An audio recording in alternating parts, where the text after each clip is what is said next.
Let's go. Friday night lights. Get hype, it's Friday night. Friday night lights. Get hype, here we go now. Friday night lights. Get hype, it's Friday night. Friday night lights. Get hype, here we go now.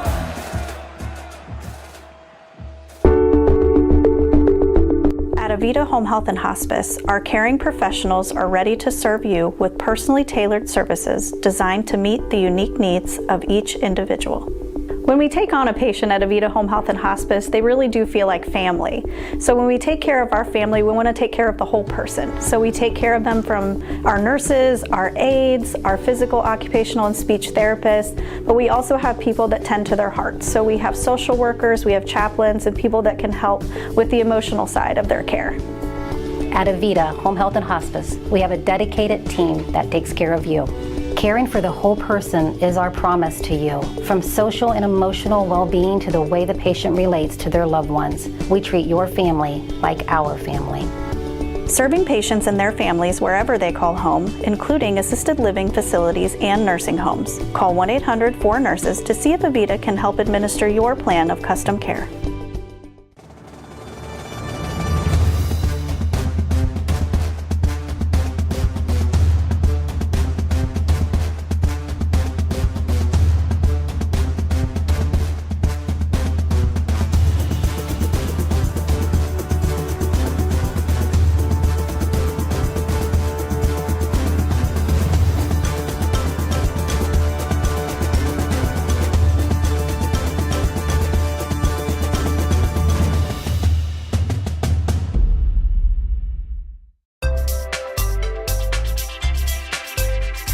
First Federal Community Bank is excited to offer the Ohio Home Buyers Plus program, and it's meant to offer an above market interest rate to help the potential home buyer in their journey towards home ownership.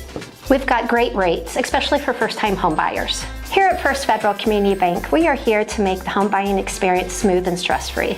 As a community bank, we're excited to offer this account to help fulfill the dream of owning a home.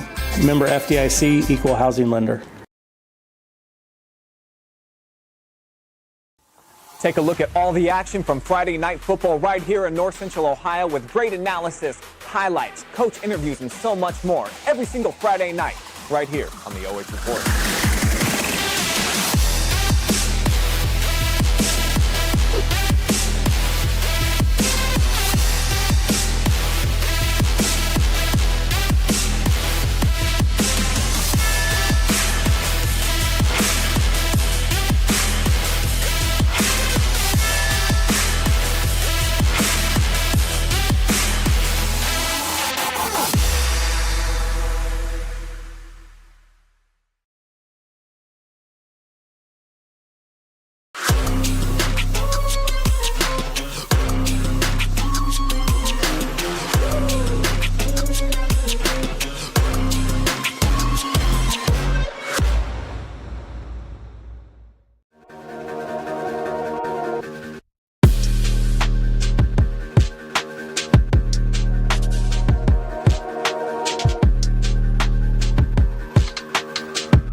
from Upper Sandusky High School on the banks of the Sandusky River. It is week number 3 of high school football here in North Central Ohio on WQEL 92.7 FM and WQEL.com, and also streaming live online on the OH Report. I'm Josh Stallings alongside Jeff Roberts tonight for, as I said, week number 3. It's the Upper Sandusky Rams hosting MOAC rival, cross-conference, but still MOAC rival, the Galion Tigers. Looking for revenge from a year ago, Jeff. Galion really whooped up on Upper last year, 41-6, and certainly they want some revenge tonight, but this is a very good Galion team, and they are sitting at 2-0, Upper at 1-1, and Galion they've had their way with 2 N10 teams, and now they're looking for a third. 2 pretty decent N10 teams. Obviously, Winford in week 1 did a nice job putting it to them. And that was obviously week 1. We're still trying to kind of learning about teams. We thought Winford was going to be halfway decent. They're struggling at the beginning of the season. But I think the one that really kind of jumped out is when they just knocked off and beat up on Cary a week ago. That was a game that I don't think anybody was expecting. And really what's leading it is, they're moving the ball and they're getting some offense, but their defense has been exceptional in both of those football games. It's a little wet out here tonight. We'll see what these teams want to do, how they will attack each other. More of that coming up in the pregame right after this.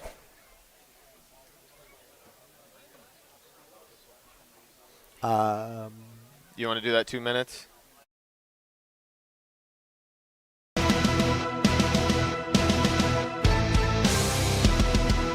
Let's go. Friday night lights. Get hype. It's Friday night. Friday night lights. Get hype. Here we go now. Friday night lights. Get hype. It's Friday night lights. Get hype. Here we go now. First Federal Community Bank is excited to be entering its 2nd year of media sponsorship for local nonprofits. We've partnered with Crawford County Now to offer nonprofits a podcast and a radio spot. First Federal Community Bank, member FDIC, equal housing lender.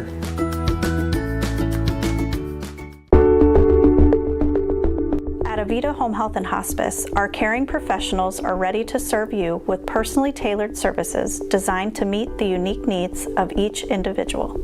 When we take on a patient at Avita Home Health and Hospice, they really do feel like family. So when we take care of our family, we want to take care of the whole person. So we take care of them from our nurses, our aides, our physical, occupational, and speech therapists, but we also have people that tend to their hearts. So we have social workers, we have chaplains, and people that can help with the emotional side of their care. At Avita Home Health and Hospice, we have a dedicated team that takes care of you. Caring for the whole person is our promise to you. From social and emotional well-being to the way the patient relates to their loved ones, we treat your family like our family. Serving patients and their families wherever they call home, including assisted living facilities and nursing homes. Call 1-800-4NURSES to see if Avita can help administer your plan of custom care.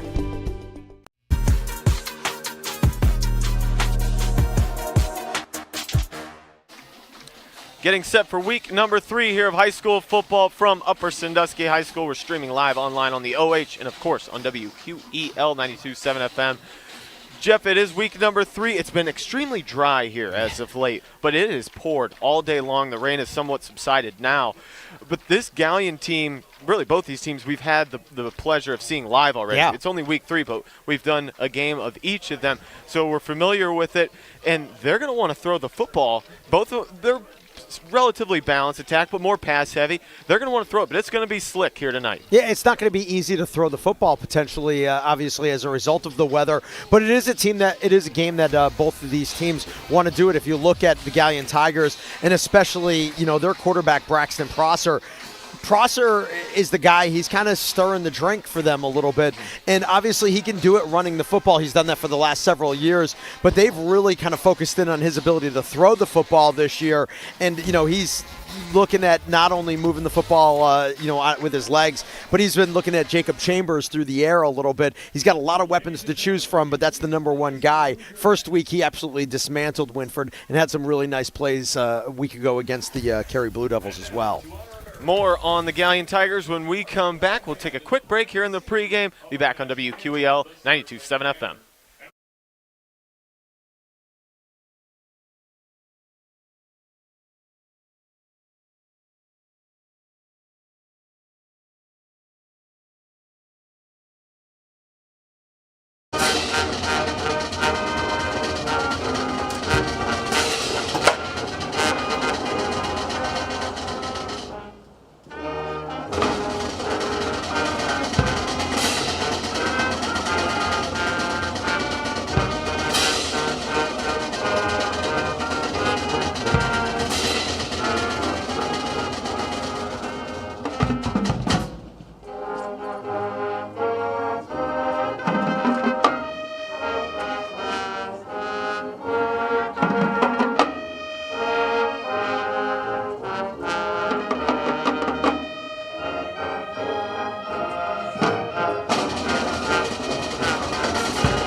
OH.REPORT.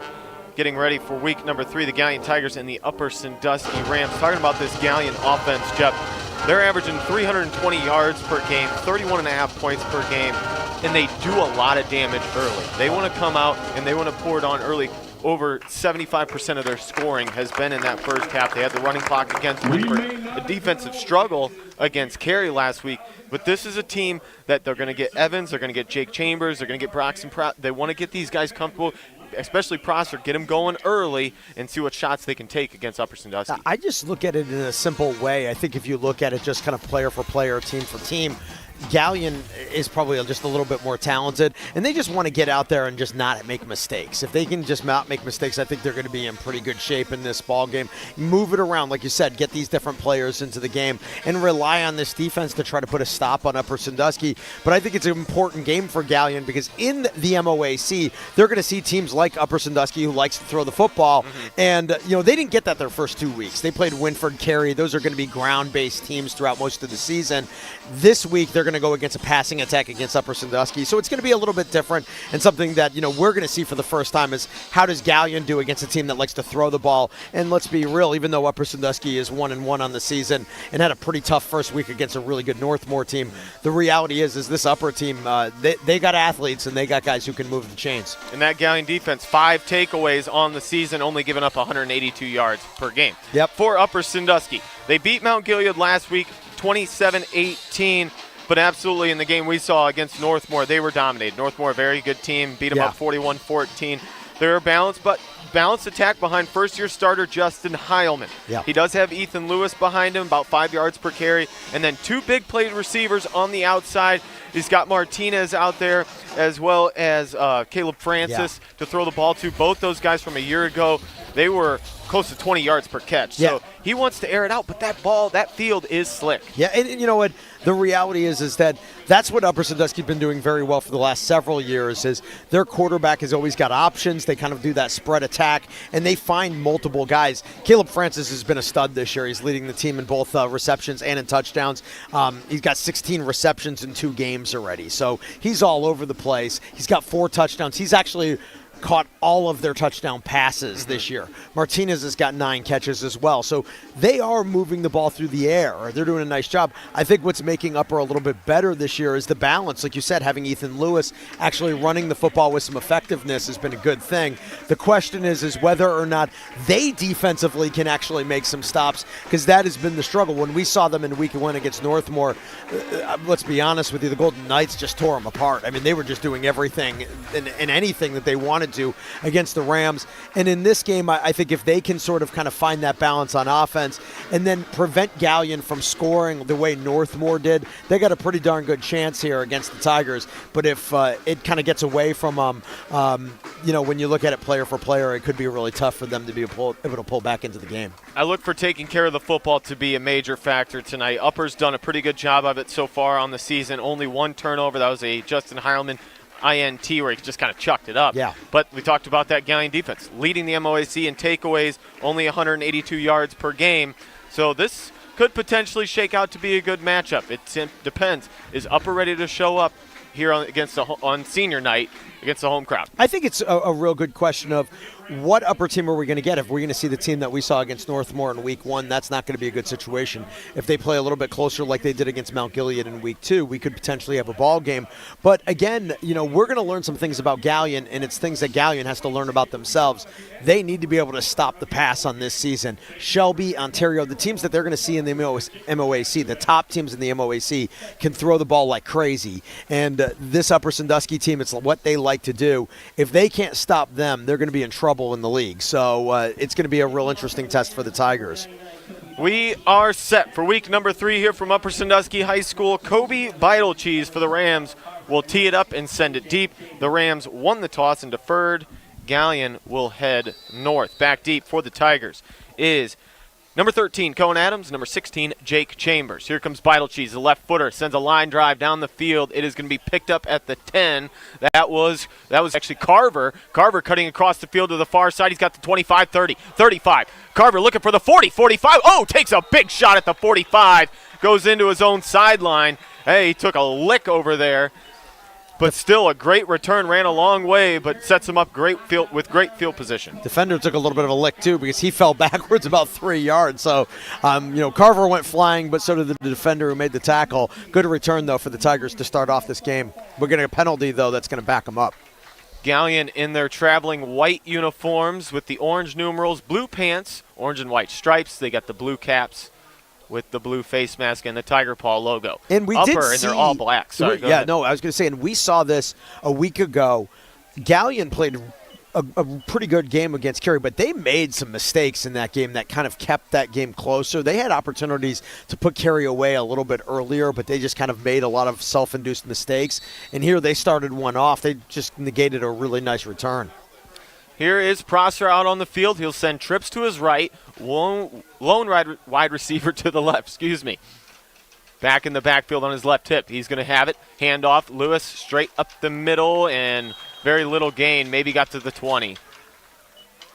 Yeah, nice. Or, that's Evans. Yep. Evans, 5'9", 155-pound junior. I think this is a great opportunity for Upper Sandusky to get a real judge on their team as well.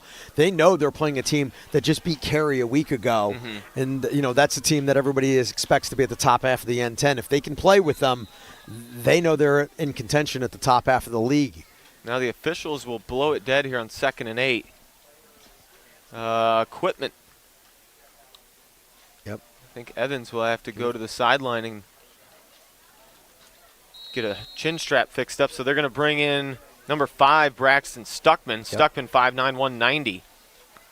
He'll stay in and pass block. Prosser wants to air it out. 2nd and 8. Deep ball is incomplete. Intended over there for, I believe, that was Chambers. Yep.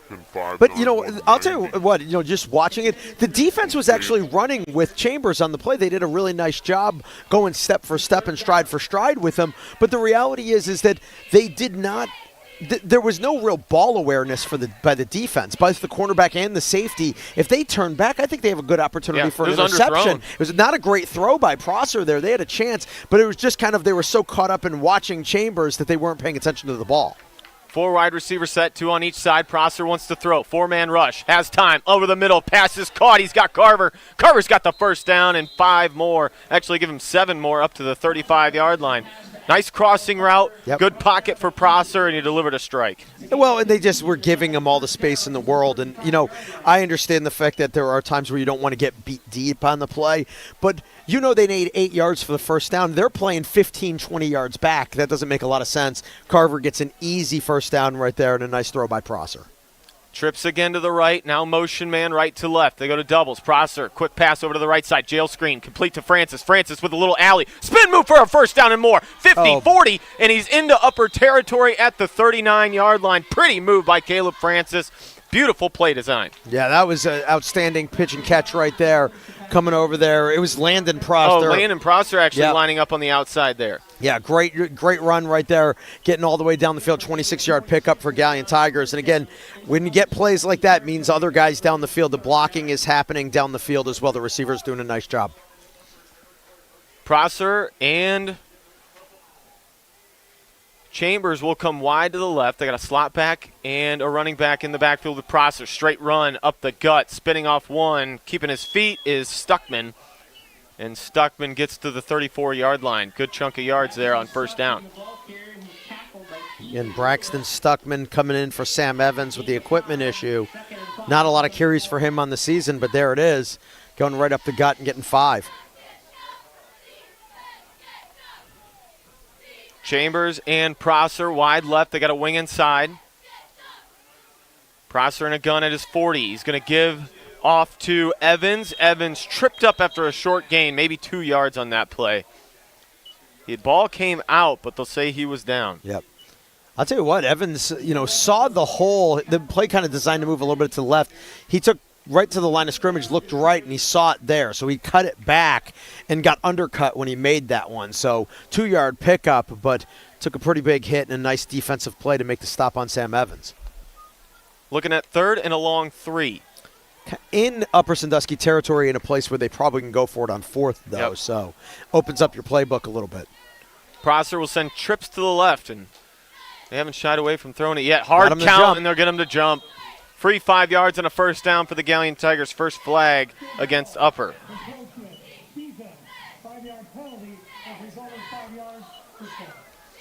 So that will move it for a fresh set of downs.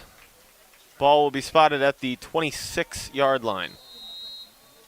Galion moving the ball effectively here on their first possession. 8:45 to go, first quarter. Yeah, doing it through the air. We thought it'd be interesting to see how the weather conditions, but not affecting it. He's going to hand off again, and this time Evans is locked up in the backfield, maybe falling forward for a yard. Yeah, they'll give him a yard on that play, 2nd and 9. But got to give it to Upper is big up Sandusky. front. Yeah, I'll tell you what, they are big up front, and they have been playing the run. Even when we saw them against Northmore, they played the run relatively well. It wasn't. It was their secondary was getting torched. I mean, that was just big play after big play after big play, and that's what's happened early in this game. 2 big completions. Cohen Adams, flanker left. Outside of him, Prosser and Francis. Lone receiver to the right side. Evans in the backfield. Prosser wants to throw. Back foot, throwing it up to the pylon. And There's it's a lot of contact. Yeah, it flags is. come everywhere from all directions. Is incomplete, but that is going to be a free 15 yards. Yep, no question about that one. I mean, he was pushing and shoving him the whole way, and it's kind of weird because I don't know that he ever needed to. You know what? Carver running down the sideline. The defender he read the route right. He just needed to turn and run up the field with him, but 10, 15 yards downfield, he just started grabbing him. I don't know that he ever needed to do that. Gave himself, the penalty, and again, 15 yards for free for Galion. Upper Sandusky doesn't need to put himself against that type of damage. Ball now in the red zone at the 11. Inside 8 minutes here in the first. Prosser wants to throw near side to the left. Pass complete. Spinning inside the 10. That was 20, Landon Prosser. Yep. Prosser, the second reception. Yeah, tight fit right there of a window. Needed some really good blocking, and Upper Sandusky was sort of kind of rolling to the ball well. Really nice play defensively by Brody Cox to get through. Made sure nobody got a hand on blocking, and he made the tackle in the open field. 2nd and 8. They go to Evans on a counter, looking to push it outside, and Evans breaking a few tackles. Ooh. Oh, took a late hit. That knee went down, but he stayed going, so Upper playing to the whistle. Absolutely. Whistle took a wasn't shot blown. Over there. Whistle wasn't blown, so can't be mad at a defender for making a tackle because, again, for a defender, he's looking at going, there's no whistle, and while his knee looks down, maybe it's not totally down. Like, he's not laying on the ground at that point. There was no whistle. There was no whistle, so he's just playing hard through the play. 3rd and 6. Prosser again in the gun, has pressure. There it wants is, to throw it into the end zone. Chambers, touchdown. Back corner flag route on the money. Prosser putting it in a bucket for Chambers.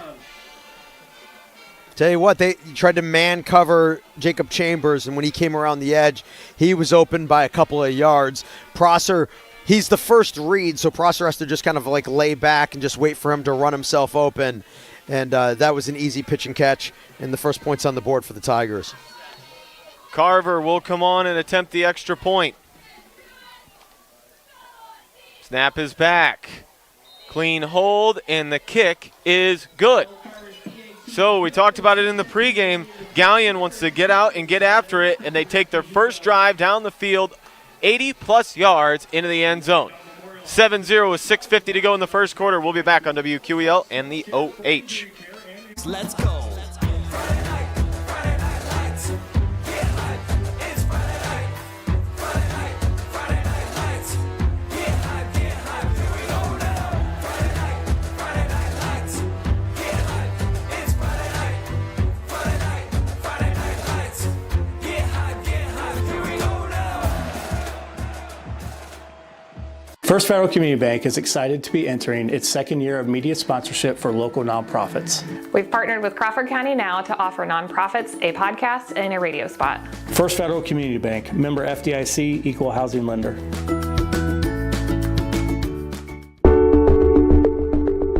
At Avita Home Health and Hospice, our caring professionals are ready to serve you with personally tailored services designed to meet the unique needs of each individual.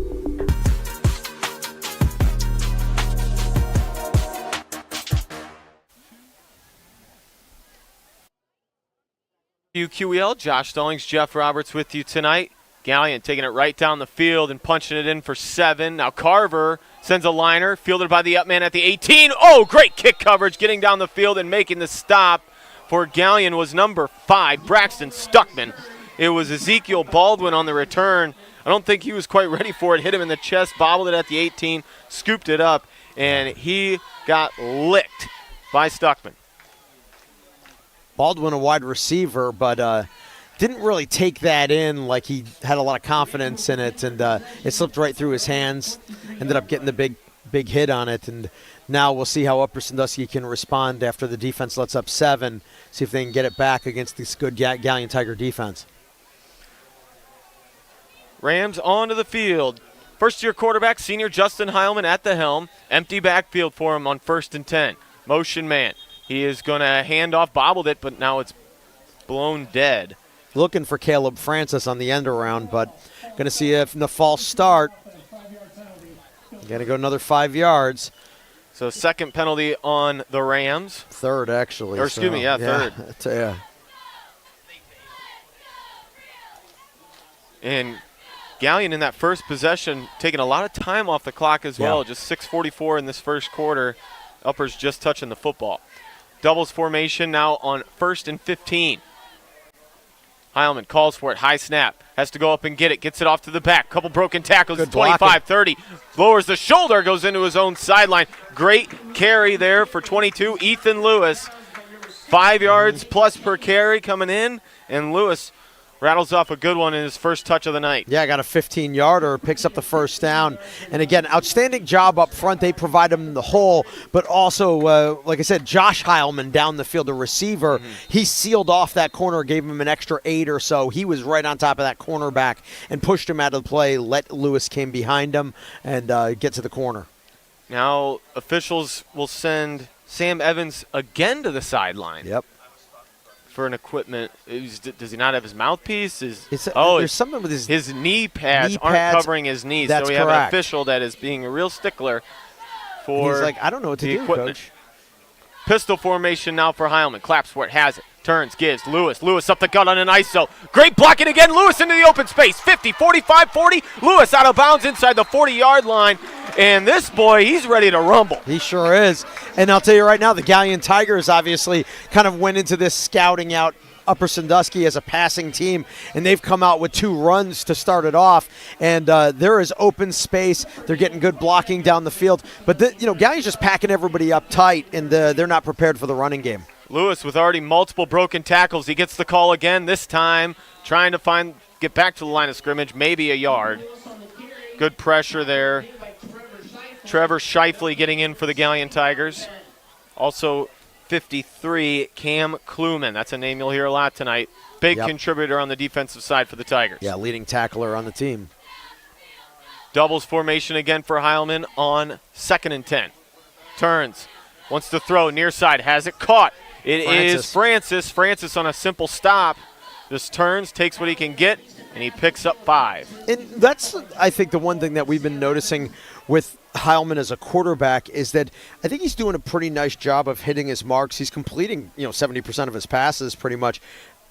It's just a matter of getting the juice on it. I think sometimes he's kind of trying to make sure he doesn't throw it away, and he's trying to hit the mark, but it's allowing defenders to see it and kind of contain, get on top of the receivers fast. Back to Lewis. He is hit and dropped in the backfield. Loss of 4.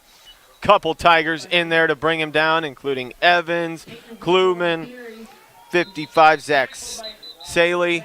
Yep, they're going to get right back to the original, they got 4 yards in the pass play, and they just lost 4 there. And Upper Sandusky's got a lineman who's limping off right now.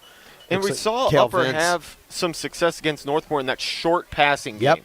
Heilman, Northmore was having great success getting to Heilman, pressuring and forcing him out of the pocket.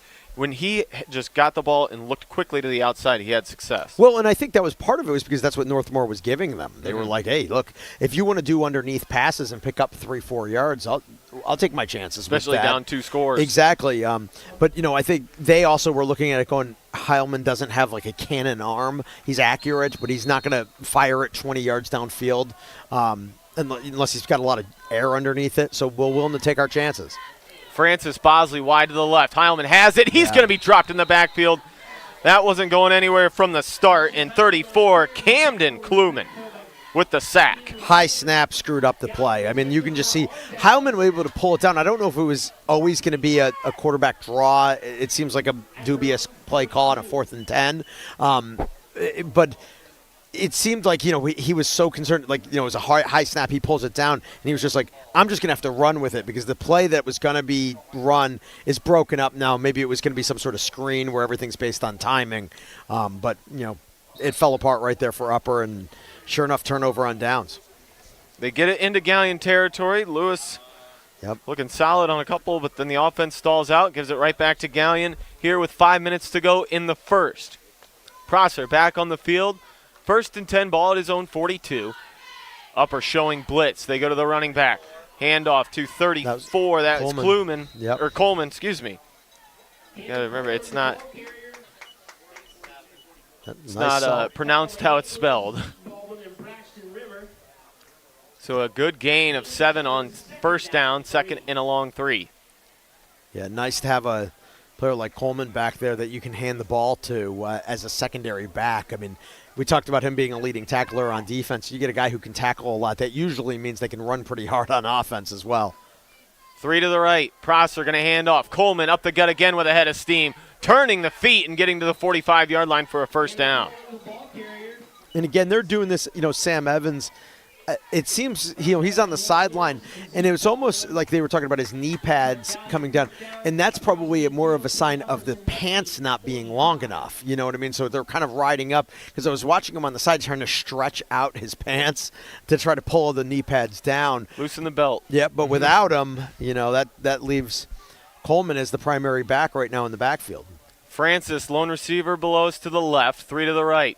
Coleman gets the call again, looking for an opening, nowhere to go, stuffed at the line. Interior defensive line cuts through, doesn't make the tackle, but doing a great job. I think it was Owen Mouser maybe. Yeah, and L.J. Johnson. Man, he got through in the backfield, and that just took out, he had to kind of stop, and then Nathan Lewis comes in and cleans it up with the tackle, but the reality is that initial pressure stops Coleman's pursuit down the field. He's just running down the field. He had 3 carries right up the gut, like just downhill running. And if you can get somebody through in the backfield, it stops that. 2nd and 10. Flanker to the left. Prosser in a gun at the 50. Coleman on his right hip. 4-man rush for the Rams. They go to, that's actually Stuckman. 5. Yeah, Stuckman gets the carry. So Galion keeping some fresh bodies in there. Stuckman kind of going a little more off guard initially, but he just bounced it out. Like almost all the blocking got pushed to the middle, so he was able to just kick it out, go around the edge a little, gets 5. And again, being in Upper Sandusky territory, again, for Galion, moving the ball pretty effectively. Matt Dick could do anything on 3rd down here. Stuckman stays in, 3rd and 5. Prosser sets up, throws bubble screen to the right side, caught at the 40. Chambers over the 35, and he should have enough. He's going to be real close. They're not – yep, they are going to move it. So the chains start moving there. And, again, I thought he had it too, but I thought it depends. If they give him a bad spot, they might have to measure. So, again, simple and easy pitch and catch right there. And Chambers knowing where he needed to get to move the chains along. Tigers hustle the line of scrimmage. Prosser sends trips to the left. Landon Prosser wide outside. They go to Stuckman. Stuckman gets a lane. Stuckman plows over the DB and gets to the 25-yard line. Flag comes in, though. Pretty late. And that's going to bring it back. I think it was a hold down the field. Mm-hmm. Offensive lineman trying to get to that second level and couldn't quite turn that linebacker. Yep, and there it is. You can see it on the replay right there. Offensive lineman, interior offensive lineman who had pushed his defensive lineman back down the field. He had gotten a really good initial push, got him about 5 yards downfield, but Stuckman who was kind of moving down the field. The defender started kind of running, trying to go sideways, and he just hold on to that jersey. It was pretty obvious on the replay and done easily in the open field, so a 5-yard penalty. Second one against Galion in this one. Clock down to 2:11. 10 yards from the spot will put it at the 36.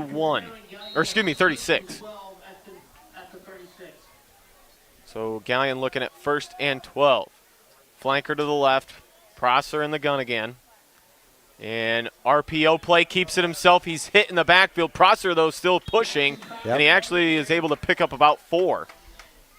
Yeah, that was just a good run. Kind of probably got hit about maybe a yard or 2 into that run, but hit coming from the side of him, not in front, and without being able to kind of square up to Prosser, he's able to keep those legs moving, pick up a couple extra yards.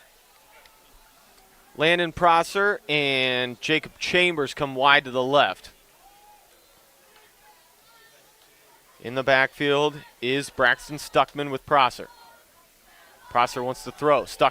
Prosser looks backside, completes it on a quick slant. He's close to a first down. He got Carver over there. Good route, sealed the DB. Carver caught it right about the sticks. Yep, just shy of that first. The length of the football, so it'll be 3rd and short. But again, they're moving everybody up now because Galion's been kind of running the football a lot. So they get the single coverage outside, and that defender doesn't want to get beat deep, so he's playing off Carver. He runs the little slant. It's a really easy pass to make, something that I think more high school teams should do, quite honestly. Same formation. Pumps it this time, slant and go. Prosser, though, with pressure, rolling right, looking, and nowhere to go. Away. He just goes into his sideline, taking a 5-yard loss. Yep, big mistake right there by Prosser. But we do have a flag in the secondary. Yeah, we'll see if we got a pass interference, not a holding downfield, that is, on the defense. That seems like the type of play it would be make. Bailing out the Galion Tigers. They sure did. They would have had 4th and probably 6. Really bad mistake right there. In a spot where it would have been too long for a field goal, they'd had to go for it. They were going to go for it on 4th and 6, but they'll get a first down here, and because Upper Sandusky's already backed up, so they knew they did it. Another penalty on the Rams. Yep, 4th one already, and gives not them an out of the automatic first quarter. down. And they're going to give them a 10-yard or 15. They're giving them 10 yards on it, a 10-yard penalty. So ball will get up to the 15-yard line. So once again, Galion in the red zone in the first quarter. And it was defensive holding on that play in the secondary. Splitting wide right now is Schmidt. They're going to hand off, end around. Chambers, nowhere to go. Short gain of maybe 3 on that play. Lewis and Mauser on the stop. Clock down to 20 seconds here in the first quarter. Galion doesn't have to run another play. They're looking at 2nd and 8, but it looks like the offense is going to stay on the field. They're going to try and get one in. Yep. Got 10 seconds left and moving to do it in. Oh, nope, they just moved it. There it is. The clock's going. It was going 18 seconds, back down to 6 seconds. It was back and forth, and they will not have enough time. Nope, they won't get it off. So that will be the end of the first quarter here from Upper. Galion with an early lead, 7-0, and they are threatening. You're listening to WQEL 92.7 FM and streaming high school football live online on the OH Report. We'll be back.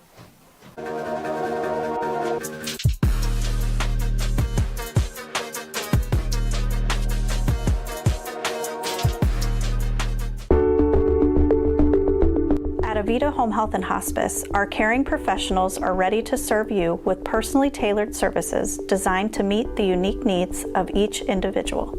When we take on a patient at Avita Home Health and Hospice, they really do feel like family. So when we take care of our family, we want to take care of the whole person. So we take care of them from our nurses, our aides, our physical, occupational, and speech therapists, but we also have people that tend to their hearts. So we have social workers, we have chaplains, and people that can help with the emotional side of their care. At Avita Home Health and Hospice, we have a dedicated team that takes care of you. Caring for the whole person is our promise to you. From social and emotional well-being to the way the patient relates to their loved ones, we treat your family like our family. Serving patients and their families wherever they call home, including assisted living facilities and nursing homes. Call 1-800-4NURSES to see if Avita can help administer your plan of custom care.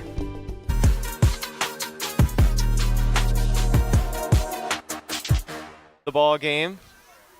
It was a 7-yard touchdown pass to Chambers on their first, and they send quads to the left. Lone back in the backfield is Sam Evans. And straight quarterback keeper to the right side, but a flag comes in immediately. Yep. I don't know if there's anybody on the line of scrimmage. Did they play that with only 10 people? I don't know. Yeah, something didn't line up right. Only 10 people on the field. I'll tell you what. Or no, just 10 people on the field. No receiver to the right. Procedure on Galion, though, so there's the penalty there. That'll They'll back him up. Back him up. Great play on that one by Nate Lewis, by the way. He's out there on the edge. He's got a blocker on him. Prosser was running at him. He not only shed the blocker, but brought Prosser down all in one solid motion. Again, ends up being kind of taken away as a result of the penalty, but still want to give credit for his strong effort on that play. So the penalty will make it 2nd and 15. Landon Prosser, Chambers come wide to the right. 2 receivers split far side to the left. Back is Evans. Evans and Prosser dig in at the 24. Prosser wants to throw. Has pressure. Escapes to the left side. Back corner throw, or back foot throw, and it's going to be almost intercepted. Did he haul it in? They're going to say yes. They're going to give it to him. An interception in the red zone. Josh Heilman goes down to a slide to pick it off. Yeah, big Prosser play right trying there. to force it. Yep. Didn't get a lot of juice under that ball. Left it kind of as a dead duck down the field.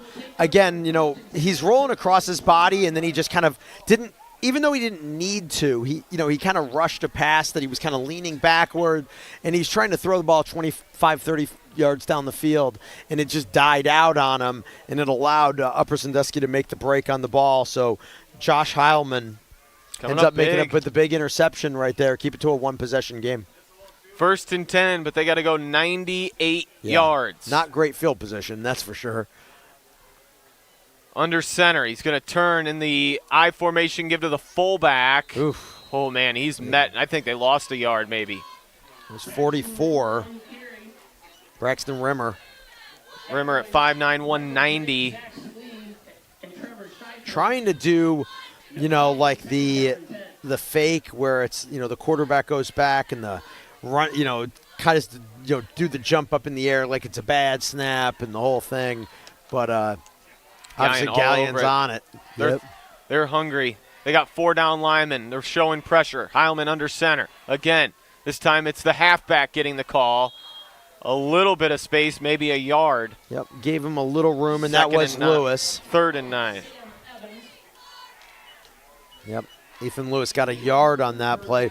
But again, with their back against the end zone like this, there's not a lot that you can do in the playbook.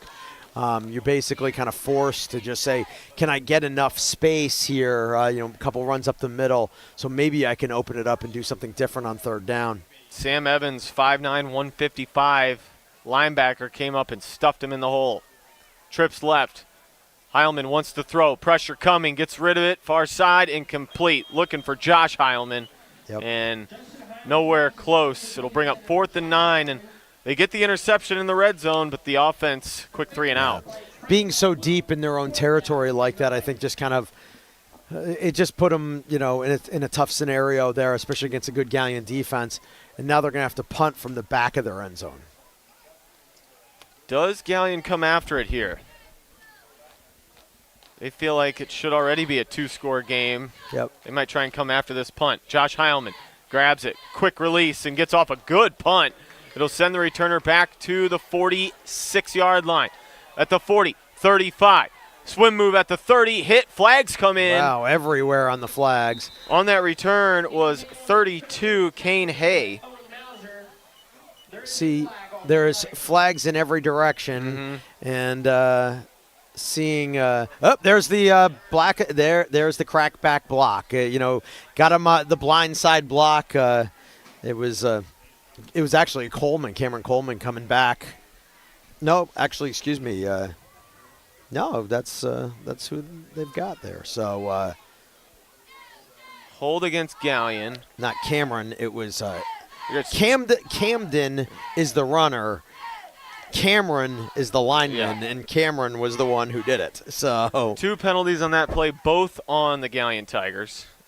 I imagine they'll take the personal foul crackback. Both by the receiving team. We have a holding 53 during the return. That penalty is declined.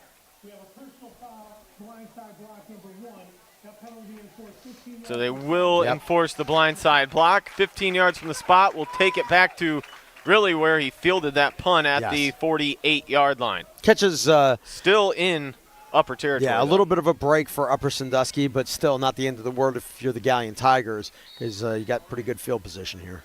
10:18 to go here, second quarter. 7-0 Galion. Evans going to get the carry. Evans trying to bounce it outside. He is met after a 5, maybe 6-yard pickup. Brought down, but Evans showing how fast he can hit that hole. Yep. He's got pretty good vision as well. Yeah, we were really impressed by Evans last week. I mean, you know, at the end of the game against Cary, it's not like, you know, he had 55 yards. It wasn't like, unbelievable. But ultimately, he had a 48-yarder against a really good team that got him down to the 1-yard line. He punched it in a play later. And in a game that they won by 6 points, that was a huge difference. Prosser wants to throw it deep, takes a big shot. And throw it again. Another flag on Upper Sandusky. The pass is incomplete, but a flag comes in. It will be pass interference. And, man, Prosser took a shot. And I'll be honest, once again, the Upper Sandusky, their secondary just kind of needs to be coached up on what to do when the ball's up in the air. You can see it again here. He's running stride for stride with him, but they just don't know how to play the ball. They just stay on the guy, and they start just pushing and shoving and grabbing, and every time it's costing them. I mean, they're just getting penalty after penalty as a result of these mistakes. Another 15-yarder there. And an automatic first down. This will put Galion at the upper 27. And again, they get annihilated in that Northmore game on big plays down the field, and I know that probably makes them think, I don't want to give anything up. But now they're grabbing on to everything. Doubles on 1st and 10. Prosser completes it to Landon Prosser inside the 15 at the 13-yard line. Good throw on the move by Prosser. Braxton rolling right. Landon cuts open on the skinny slant and just put it right on him. Sure did. And they are in the red zone at the 13. Braxton Prosser. 2 to the right, 2 to the left. Evans joins him in the backfield. Motion man, left to right. And Evans slips in the backfield, and he's going to take a shot. Well, Lewis was all over him. His knee was still down when he ended up getting the ball in his hand. So, like you said, Lewis hit him immediately, but he was already considered down. So Lewis actually doing a nice job to not really egregiously hit Evans there, because he kind of held up, seeing he was down. Heard that whistle and stopped those momentum. Clock continuing to move here in the second. 8:35 on the clock. Braxton Prosser wants to throw, comes near side. Pass is complete inside the 15, down to the 13. And that was Colton Flynn. Flynn with his first reception. 6'1", 150-pound sophomore. Yep. Got the yards back that they lost on the previous play. Tackle made by 40, Nathan Lewis.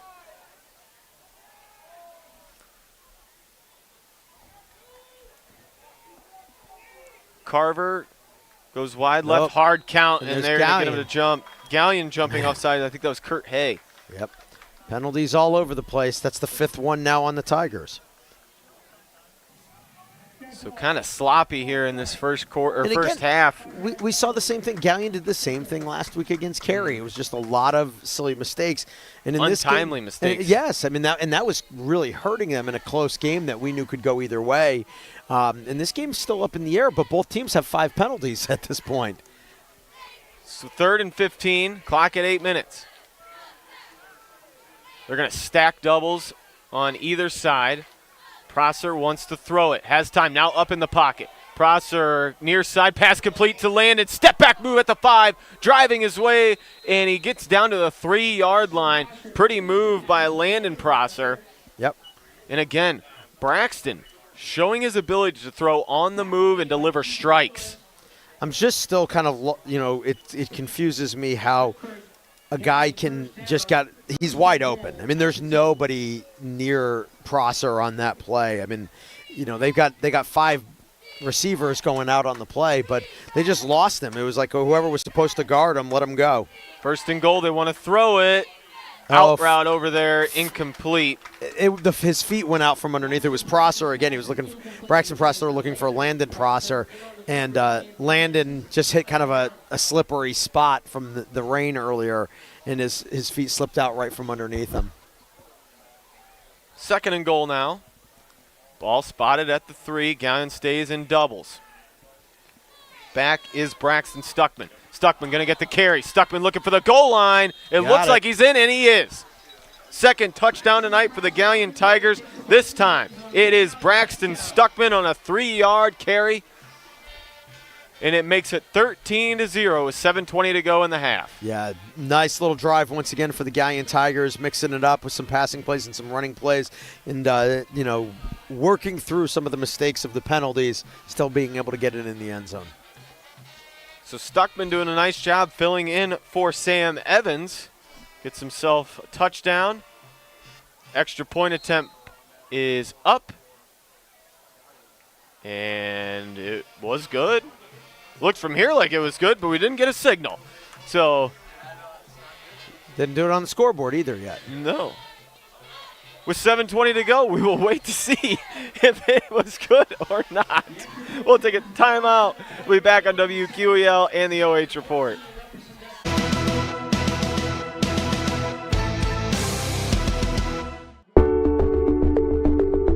At Avita Home Health and Hospice, our caring professionals are ready to serve you with personally tailored services designed to meet the unique needs of each individual. When we take on a patient at Avita Home Health and Hospice, they really do feel like family.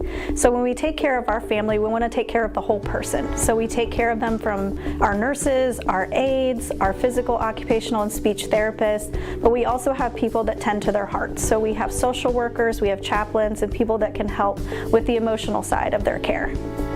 At Avita Home Health and Hospice, we have a dedicated team that takes care of you. Caring for the whole person is our promise to you. From social and emotional well-being to the way the patient relates to their loved ones, we treat your family like our family. Serving patients and their families wherever they call home, including assisted living facilities and nursing homes. Call 1-800-4NURSES to see if Avita can help administer your plan of custom care.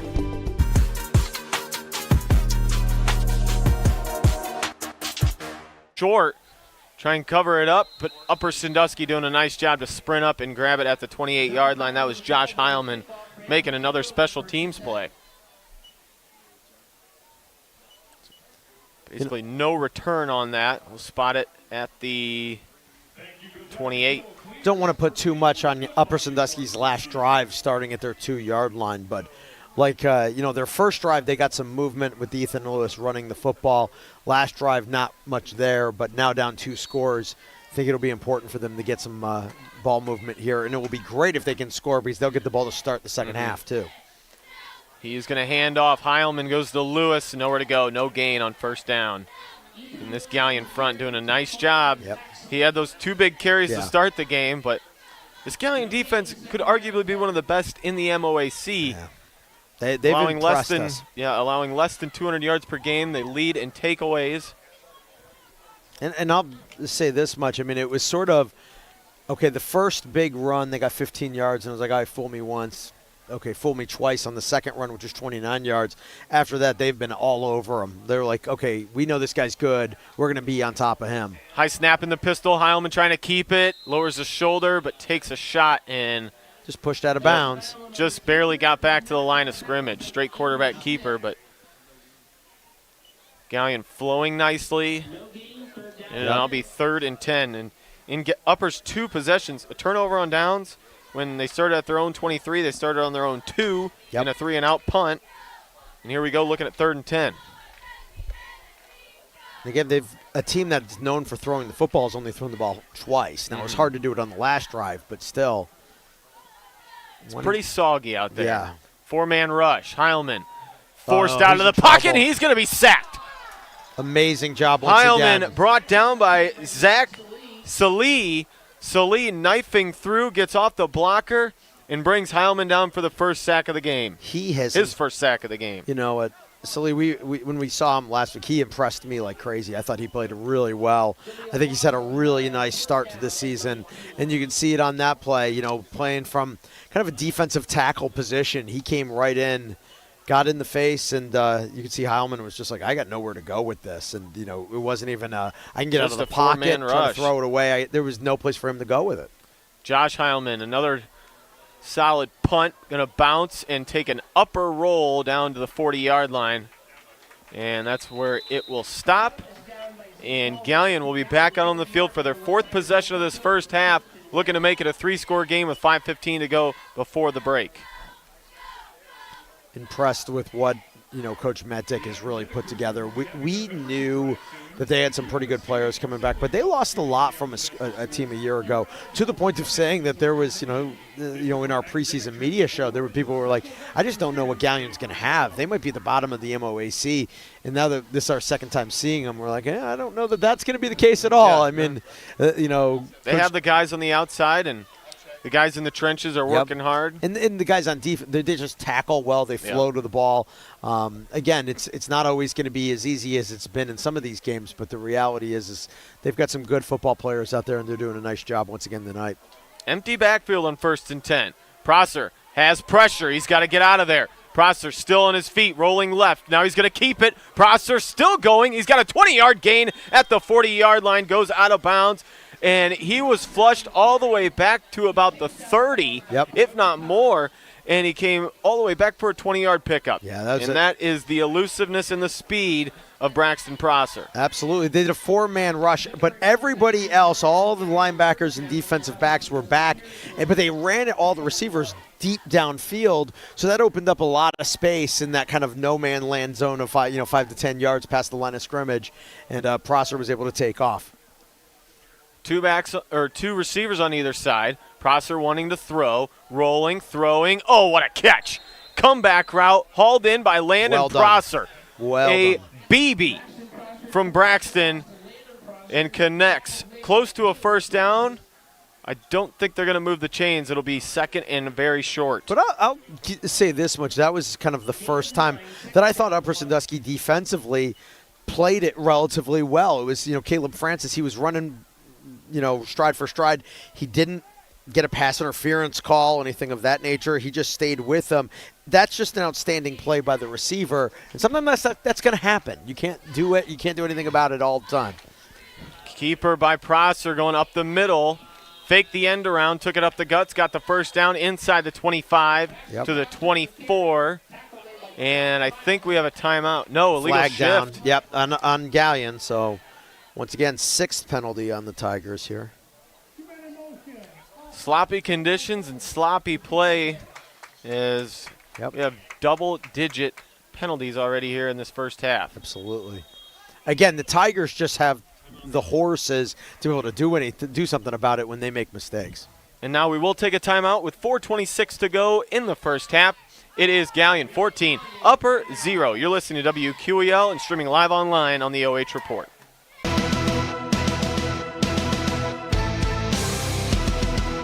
First Federal Community Bank is excited to be entering its 2nd year of media sponsorship for local nonprofits. We've partnered with Crawford County Now to offer nonprofits a podcast and a radio spot. First Federal Community Bank, member FDIC, equal housing lender.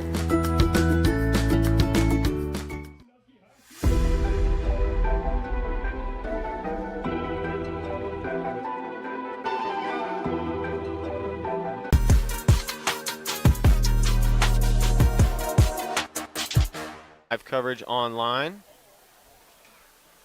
Galion in upper territory, and they want to make this a 3-score game before the break. 4:26 to go before the Mizik Miller Ken Standing Seam halftime show. Of course, stay tuned tonight. It is another edition of the Friday Night Phone Board. Call up Davy Jones, 419-562-2222, out of town. Toll free, 1-888-843-0024. Doubles here on 2nd and 6. Actually, empty backfield. Prosser looking at pressure. Now he's rolling around. Prosser still on his feet, cycling and throwing receivers down are open. wide open. They converge on it. Two Galion Tigers come in, and they're going to get in the end zone. Chambers came in, took it away from his teammate, goes up the sideline for 6. Yeah, and then no defender came after him and pushed him out of bounds. They just missed him. That's going to be a tough film segment for Upper Sandusky tomorrow morning when they go over that play. And it should be. Like you said, 2 receivers there. The one, Caleb Francis is the only defender who comes over to try to make a tackle. He missed it. Chambers just kind of slipped the tackle. But all the other defenders were just standing around watching, and he was like, oh, okay, I'll just walk it into the end zone from here. Unbelievable. Had an escort service, everybody around him. 4:11 to go, and they're going to try and make it 21-0. Good hold, good kick, and it is 21-0 up the foot of Sam Evans. So it will be Upper Sandusky with the football when we come back. Galion all over the Rams here early, 21-0. We'll be right back.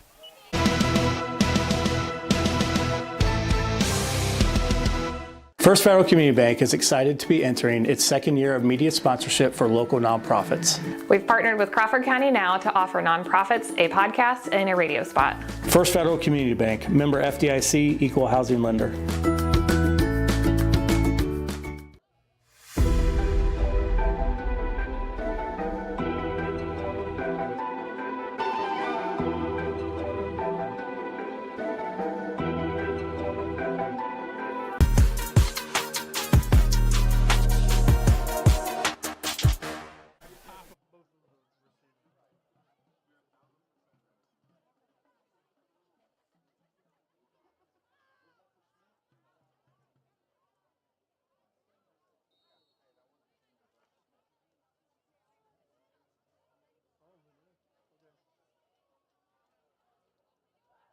WQEL and also on the OH. Galion kicking it off and sending it deep into the end zone. That will be a touchback. No chance for Caleb Francis to even return that one. And we're actually getting some sunlight here. It's rained all day here in north central Ohio. The sun peeking out behind us. Maybe it'll dry it out a little bit. I don't know. Just a little check. They said it was Aiden Schmidt who got the last touchdown, not Jacob Chambers. So. Oh, okay. 1st and 10. Heilman in the pistol with Lewis behind him. He wants to throw it. Looking near side. Deep ball. Up and caught by Francis. Francis going up and grabbing it over the defender. Takes it down to the 35-yard line. Beautiful job by the receiver to go up and high point that football. Yeah, absolutely. That's individual effort right there by the wide receiver. He's in a man battle down the field with a safety who's coming over to help. And Chambers just kind of got lost. He was kind of playing behind him, and the ball was perfectly put right in front of it. Comes up, grabs it down, and a big first down. Great play right there for Upper. Upper in Galion territory now. Pistol formation, he's going to go to Lewis. Lewis with a little cutback, gets to the 35. Gain of a long 3 on that play. Lewis, tough to bring down. Yeah, absolutely. He runs hard. There's no question about it. 5'11", 190, runs low to the ground. I think 5'11 is kind of a gift. Oh, it's very much a gift. Heilman's 6 foot. He's at least 4 inches taller. 2nd and 7, hard count, and they'll get the flag. Smart play there by the Rams. Pick up a free 5 yards, and now it's even more manageable 2nd down, 2nd and short. Upper, though, they need to get in the end zone here. Trailing 21-0, Heilman sets up in the pistol, 2 receivers to the right, tight end and a flanker left. Goes quick pass over to Francis. Francis gets a block on the outside, throws a stiff arm, stops the clock as he goes out of bounds. Yep. Got and gets the first down. Yep. Move the chains a little bit there.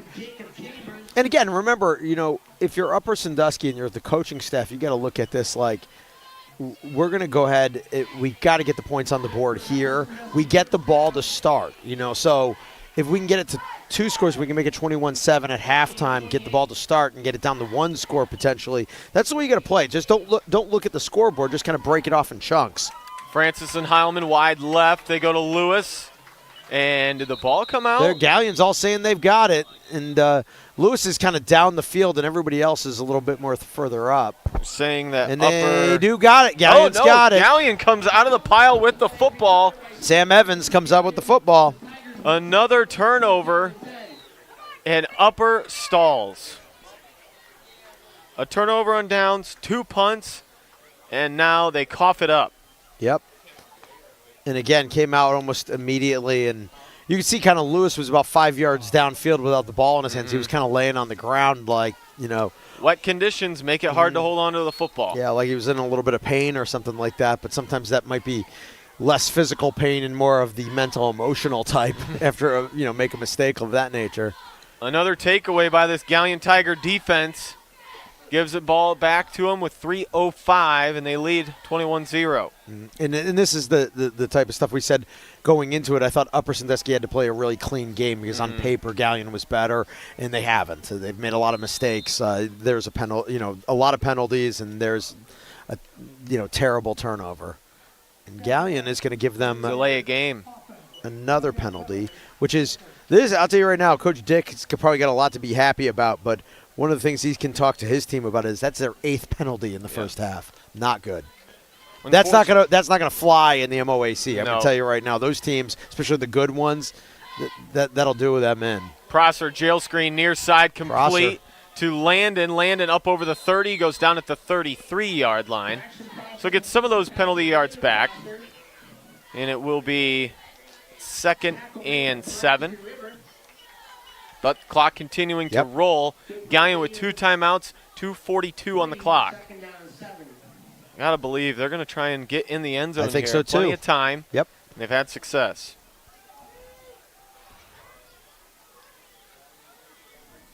Yep, they got time and timeouts. Doubles formation. Prosser wants to throw. Another jail screen. Jail tail this time. They flea flicker it back. Sprinting up the sideline. Big body. Look at him go. Big man breaking tackles. He's still on his feet. Coleman can move with the football. And he's going to take the oh, my. What a play call.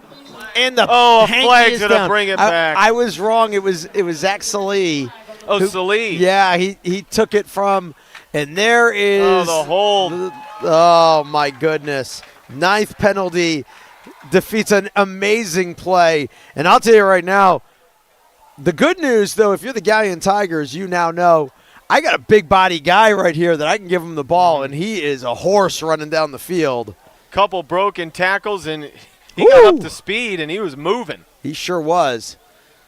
We'll see. The penalty, though, will bring it all the way back, and it's that simple jail screen to the right. Call it jail tail because you have that tailing guy who's going to take that toss, and Upper Sandusky wasn't ready for it, but the penalty brings it back. Yep. Get another 10, 15-yarder on the penalty there. I got him to 10, so that makes a 2nd down and 15. And, Coach Matt Dick's got to be like, man, that's a play you can't, you try to run it once or twice. You can't put it on film all the time or whatever. And you're like, you don't want to waste it, especially when it works. We'll throw it. Short stop. Yep. Far side incomplete. Looking for Max Martinez. Oh, no. Or excuse me. Adams. Adams. I apologize. Cohen Adams, the intended receiver. Make it 3rd and 15. Clock stop with 2:11 to go. Galion with 2 timeouts. Upper with 3.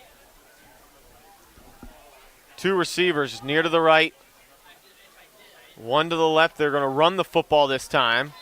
Over the 25, that's where he gets knocked down. It was Evans. Yep.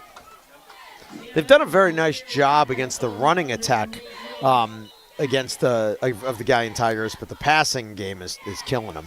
Now that's going to bring up 4th down, but a timeout taken by Upper Sandusky. Their first of the half. They'll try and get the ball back with just under 2 minutes here before the break. We'll take one as well. You're listening to WQEL.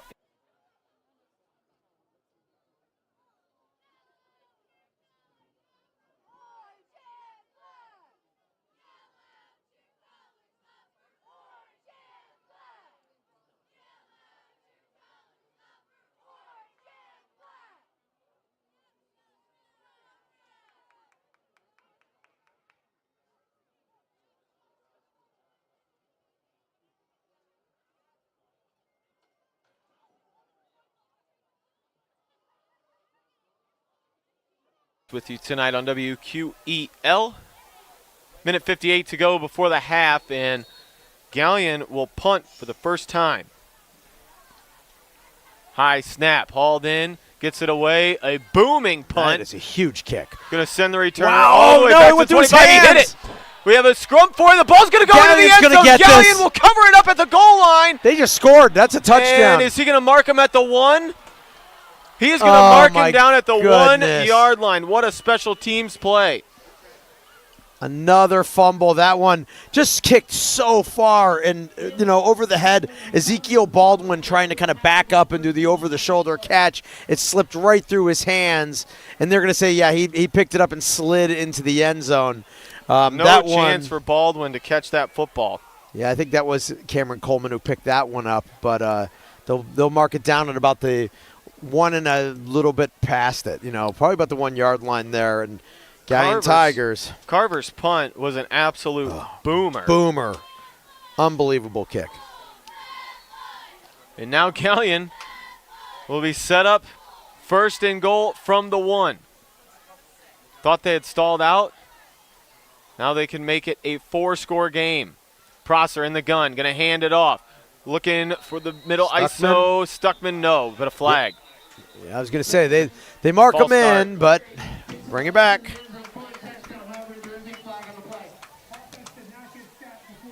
Yep. So somebody moving prior to the snap. Galion Tigers. Stuckman did find pay dirt, but 10 wiped that penalties. off. They're up 21-0, and they have 10 penalties in the first half. Well, that shows you the discipline of Upper, because they don't have it. Darn right.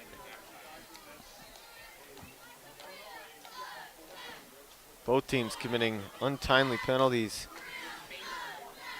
First half score, Hopewell Loudon 12, Danville 0.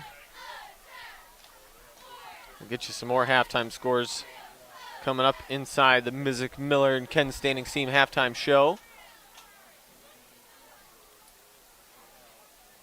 Landon Prosser will check out and into the ball game. Is at number 1? It's Trey Longwell. Yep. Longwell comes near side to the right. Inside of him is Jake Chambers. They're going to throw it. Longwell, stop route. Got it is complete. Touchdown, Galion. Man. The Tigers take advantage of the botched punt, and they make it 27-0. That was a dart right there by Prosser. That's catch the ball, turn, and throw it. And the window is pretty small. Defender is going to be coming up on it, and he just put it low. Where only his guy can get it. Yep, right past that end zone marker where the only person who could get it was Trey Longwell. And 6 points later, they're in the end zone again. They're 6 yards later, that is. Another extra point attempt. It is up, and it is good. 28-0. Galion on top of Upper Sandusky here with a minute 35 to go in the half. Upper with the football when we come back.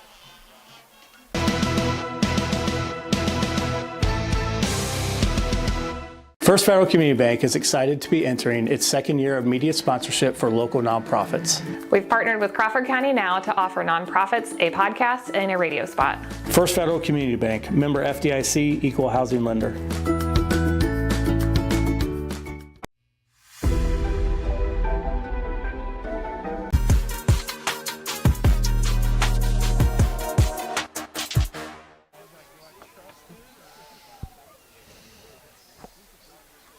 Good. Wow. Yeah, no kidding, huh?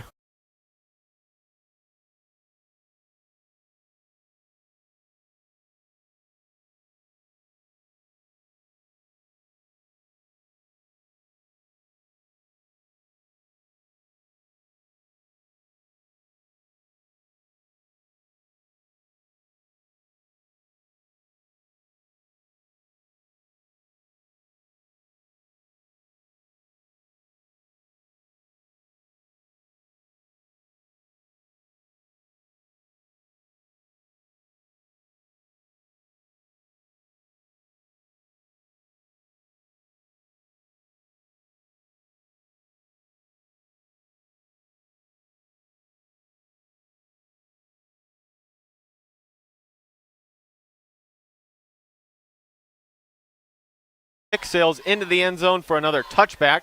So Upper Sandusky back out on the field. 1st and 10 from their own 20.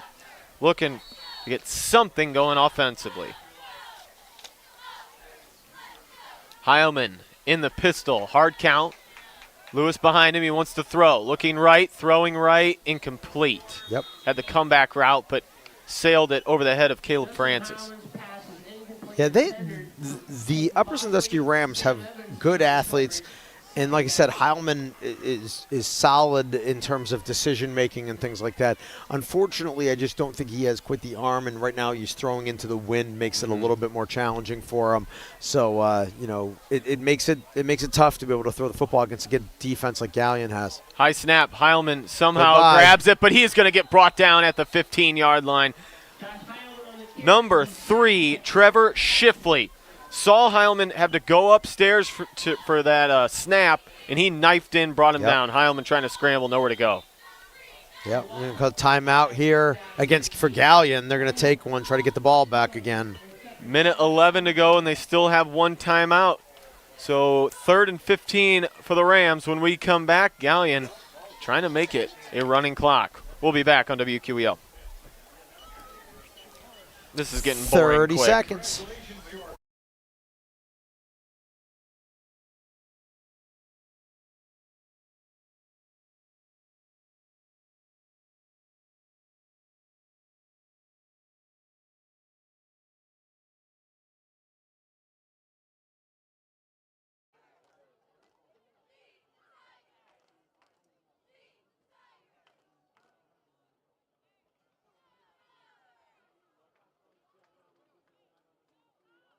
OH.REPORT. Rams looking at 3rd and 13. Galion Lewis motioning out. They're going to They're blitz going to it. throw it incomplete. They blitzed them. They were showing a 3-man rush, but brought the 4th. Looking for Brody Cox. I got to be honest. I mean, they hit Heilman hard on that play. I mean, the line did not do a very good job of adjusting to the blitz, figuring out where guys are supposed to be, and the Tigers got into the backfield. Heilman had to get rid of it quickly.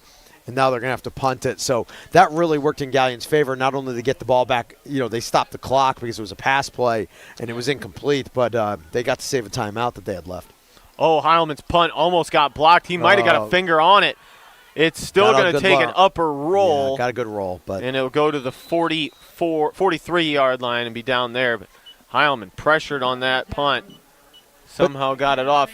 Galion will have 57 seconds to try and get it in. But you know what? This works for Galion in a lot of ways. Not only you're starting in your own territory, or in Upper territory, that is, you have 57 seconds to move, and you're really working against Upper Sandusky's biggest weakness, which is their defensive backfield. I mean, they're playing the run relatively well tonight. They're just getting torched through the air. I mean, 156 yards passing already for Braxton Prosser. So they're just thinking, all right, we're going to get our receivers in man coverage once again and get them behind them. We got an opportunity to score and get us to the running clock. Upper will have it to start the second half. Trips to the right, lone receiver left side. Prosser with a back on his right hip. Prosser lost the snap, picks it up, and then just has to fall on it. Yep. Wet conditions, wasn't able to scoop it off the turf, so now he's back in his own territory at the 49. Well, and I think, what happened is when the ball got away from him, he was sort of kind of looking not at the ball, he was looking at the defender coming at him, and as a result, he couldn't get a good handle on the ball. Upper will cycle in some new bodies, Galion will. Prosser up in the pocket, going to throw near side, complete to Landon Prosser, off one defender, jits inside the Got 35. a first down. That'll move the sticks. Yep. It'll stop the clock briefly as they spot it at the 32-yard line. 25 seconds left. Another 19-yard pickup, and Landon Prosser is having himself a night. I'll tell you what, he's playing pretty darn well. He's closing in on 100 yards receiving. And Galion actually will take their final timeout.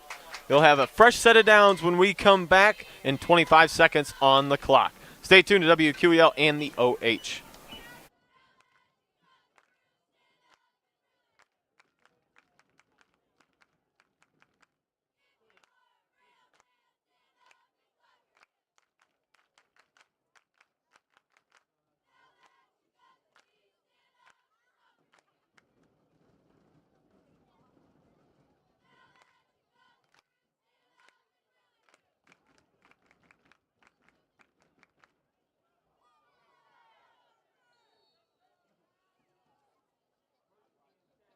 Braxton Prosser and the Galion Tigers. Prosser sends 2 right, 2 to the left. 3-man rush for Upper.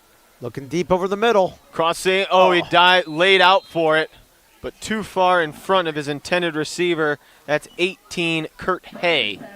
Yep. Hay running that crossing route, shallow post, and he was in front of the safety, but too far out in front of his reach. Down to 20 seconds.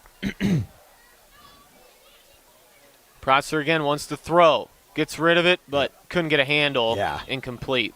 3rd and 10 now. Had a hard time controlling the snap, and then when he picked it up to throw, it was almost like one of those throws like he didn't have his hands on the laces, you know. Yep. Just died out right away, probably about an 8-yard pass on a 10-yard route. So 3rd down and 10 now. But, again, those plays, at least that one only burned off 2 seconds. So yeah. Landon Prosser, Jake Chambers, wide to the right. Prosser in the offense looking at 3rd and 10. Has set up a screen, wasn't there. No, Prosser trying to evade the defender. Stiff arm, gets by, and then shuffles out of bounds. Short gain of maybe 4 on that play, but a flag down. And that's going to be a hold against Galion. So with 6 seconds to go, they'll have 4th down. Well, probably replay 3rd down. Yep. And they'll take a shot at the end zone, I would imagine. Just throw it up to the end zone at this point in time, and Upper Sandusky should just back everybody up. Or get into that bag of tricks. I'd be honest with you, I'd run the same play that I ran earlier with Salih. I mean, the way he was chucking down the sideline. Breaking tackles. Big fellow was rumbling. Yep. Salih, 205 pounds is what they list him at, but he's a horse coming down that sideline. And I don't know that some of those defensive backs would be able to bring him down anyway. 10 yards from the spot of the foul. We'll put it at the 40. Prosser certainly with an arm to get it there. Back with him is Stuckman. Has the snap, wants to throw, has some pressure. They're going to run that play.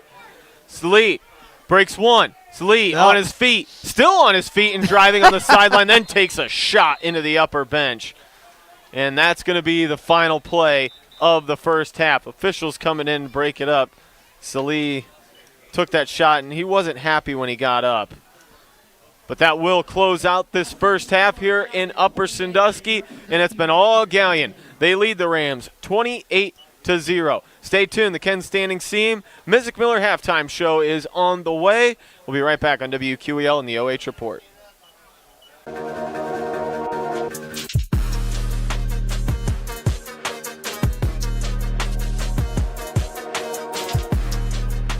Let's go. Friday night lights. Get hype. It's Friday night. Friday night lights. Get hype. Here we go now. Friday night lights. Get hype. It's Friday night lights. Get hype. Here we go now.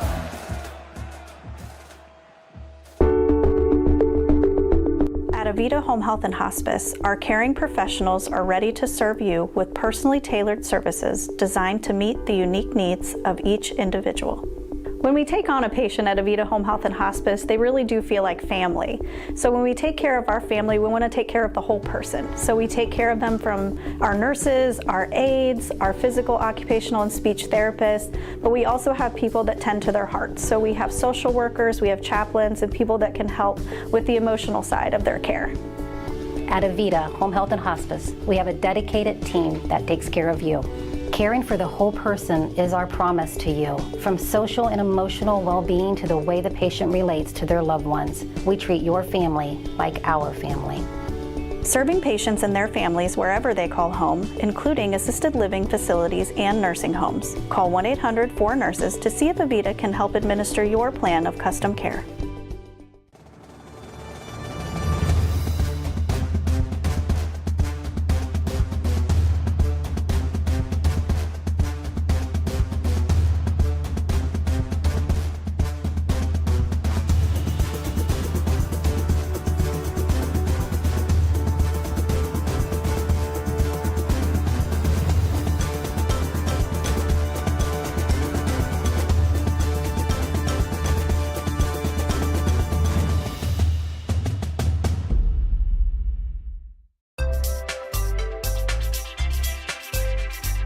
First Federal Community Bank is excited to offer the Ohio Home Buyers Plus program, and it's meant to offer an above market interest rate to help the potential home buyer in their journey towards home ownership. We've got great rates, especially for first-time home buyers. Here at First Federal Community Bank, we are here to make the home buying experience smooth and stress-free. As a community bank, we're excited to offer this account to help fulfill the dream of owning a home. Member FDIC, Equal Housing Lender.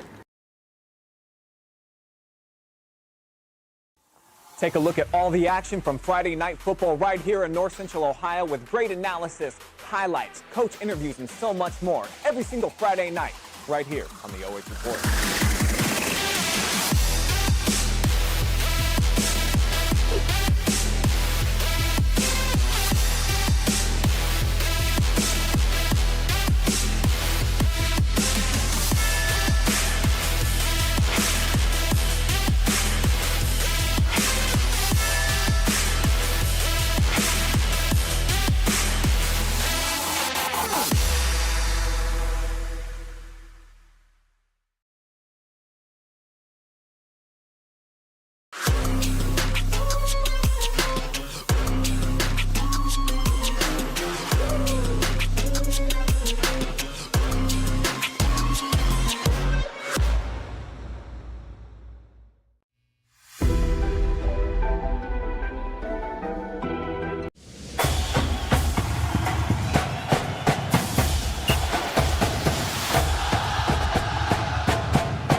Led by band president Hope Morris and feature twirler Carly Riedel, with flagline instructor Kristen Brown, major ed instructor Jalen Watterson, and under the direction of Jason Morris and Caleb Shearer, please welcome the 2024 Upper Sandusky Marching Ram Band.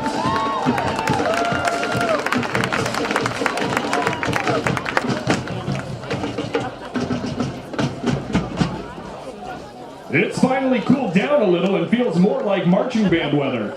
We're back this week with our classic rock show, and up first is a hit from the Rolling Stones. Written by the duo of Mick Jagger and Keith Richards, it was featured as the opening track of the album Aftermath and spent 11 weeks on the Billboard charts in 1966. Let's get things started with Paint It Black.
This next hit as part of their 6th studio album. To this day, the song has remained a signature song for the band and continues to be played regularly on classic rock radio stations. We know you love this song, so sit back as we feature our flags and majorettes while we play Any Way You Want It.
Our final hit of the night is another from the pen of Steve Perry and the band Journey.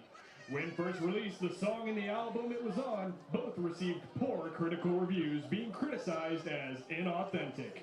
Today it is widely recognized as a staple of classic rock radio and the 1980s. Known for its iconic opening piano riff, in 2017 this tune officially became the best-selling digital track of the 20th century. Here's the Ram Band closing our classic halftime show with Don't Stop Believin'.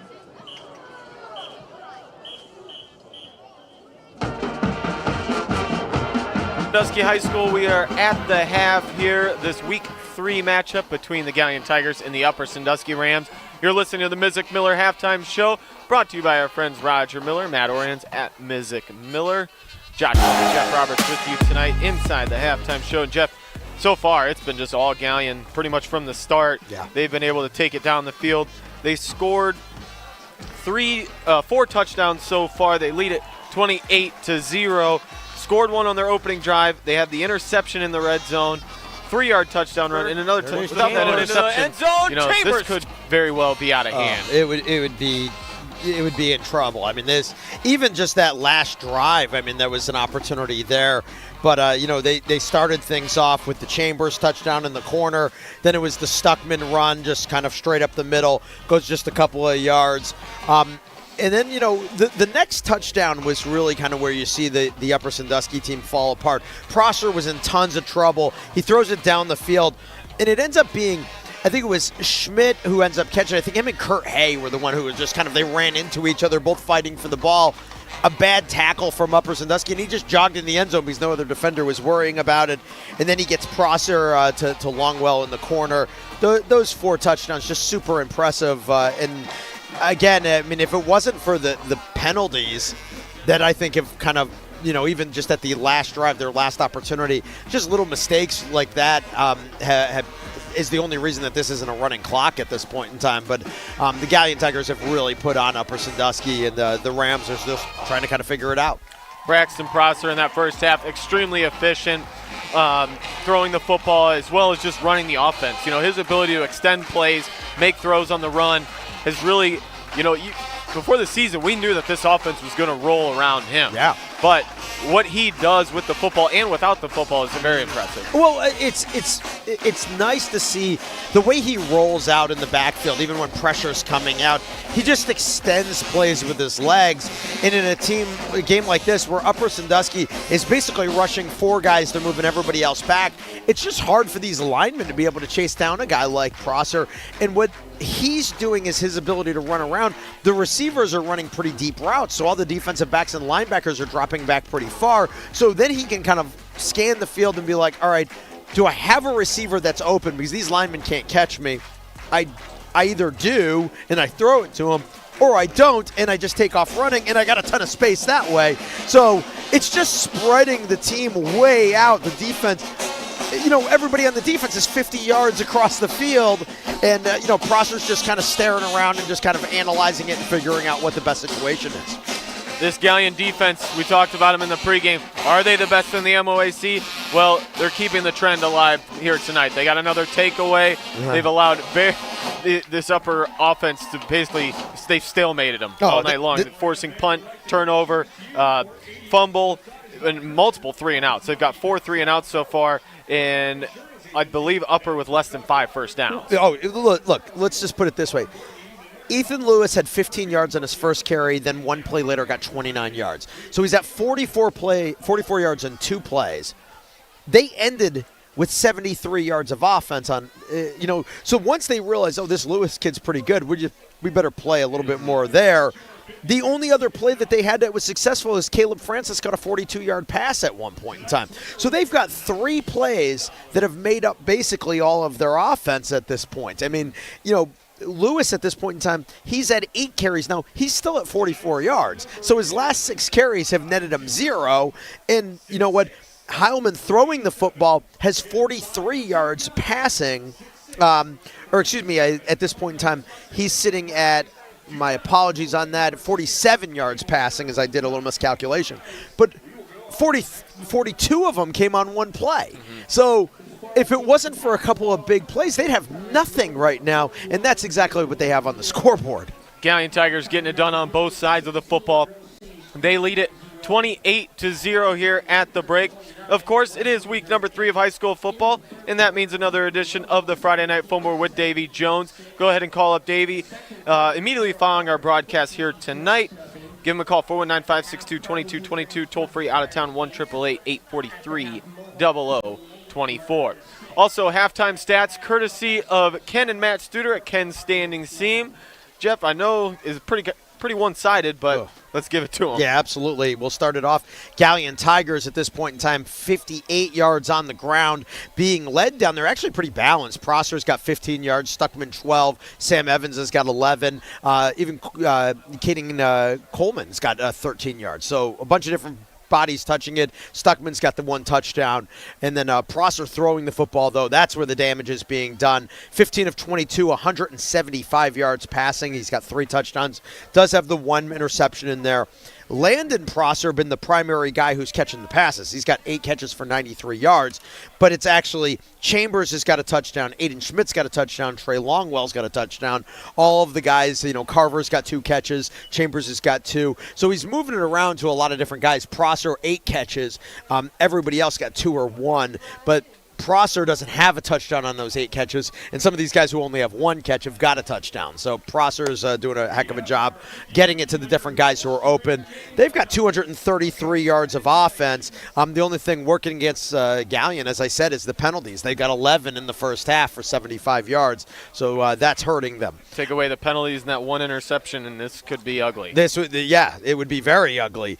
And then on the other side of it, you got the Upper Sandusky Rams, 30 yards rushing at this point in time, 44 of it on the ground for Lewis. They've got negative 14 from Heilman in the quarterback position, and Heilman throwing the football just 3 of 6, just shy of 50 yards, and they're in the 79 yard total yards at this point in time.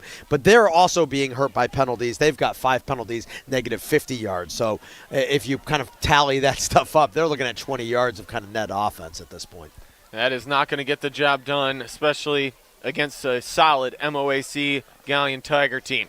28-0 at the half. Third quarter coming up on WQEL 92.7 FM, WQEL.com, and live online on the OH Report.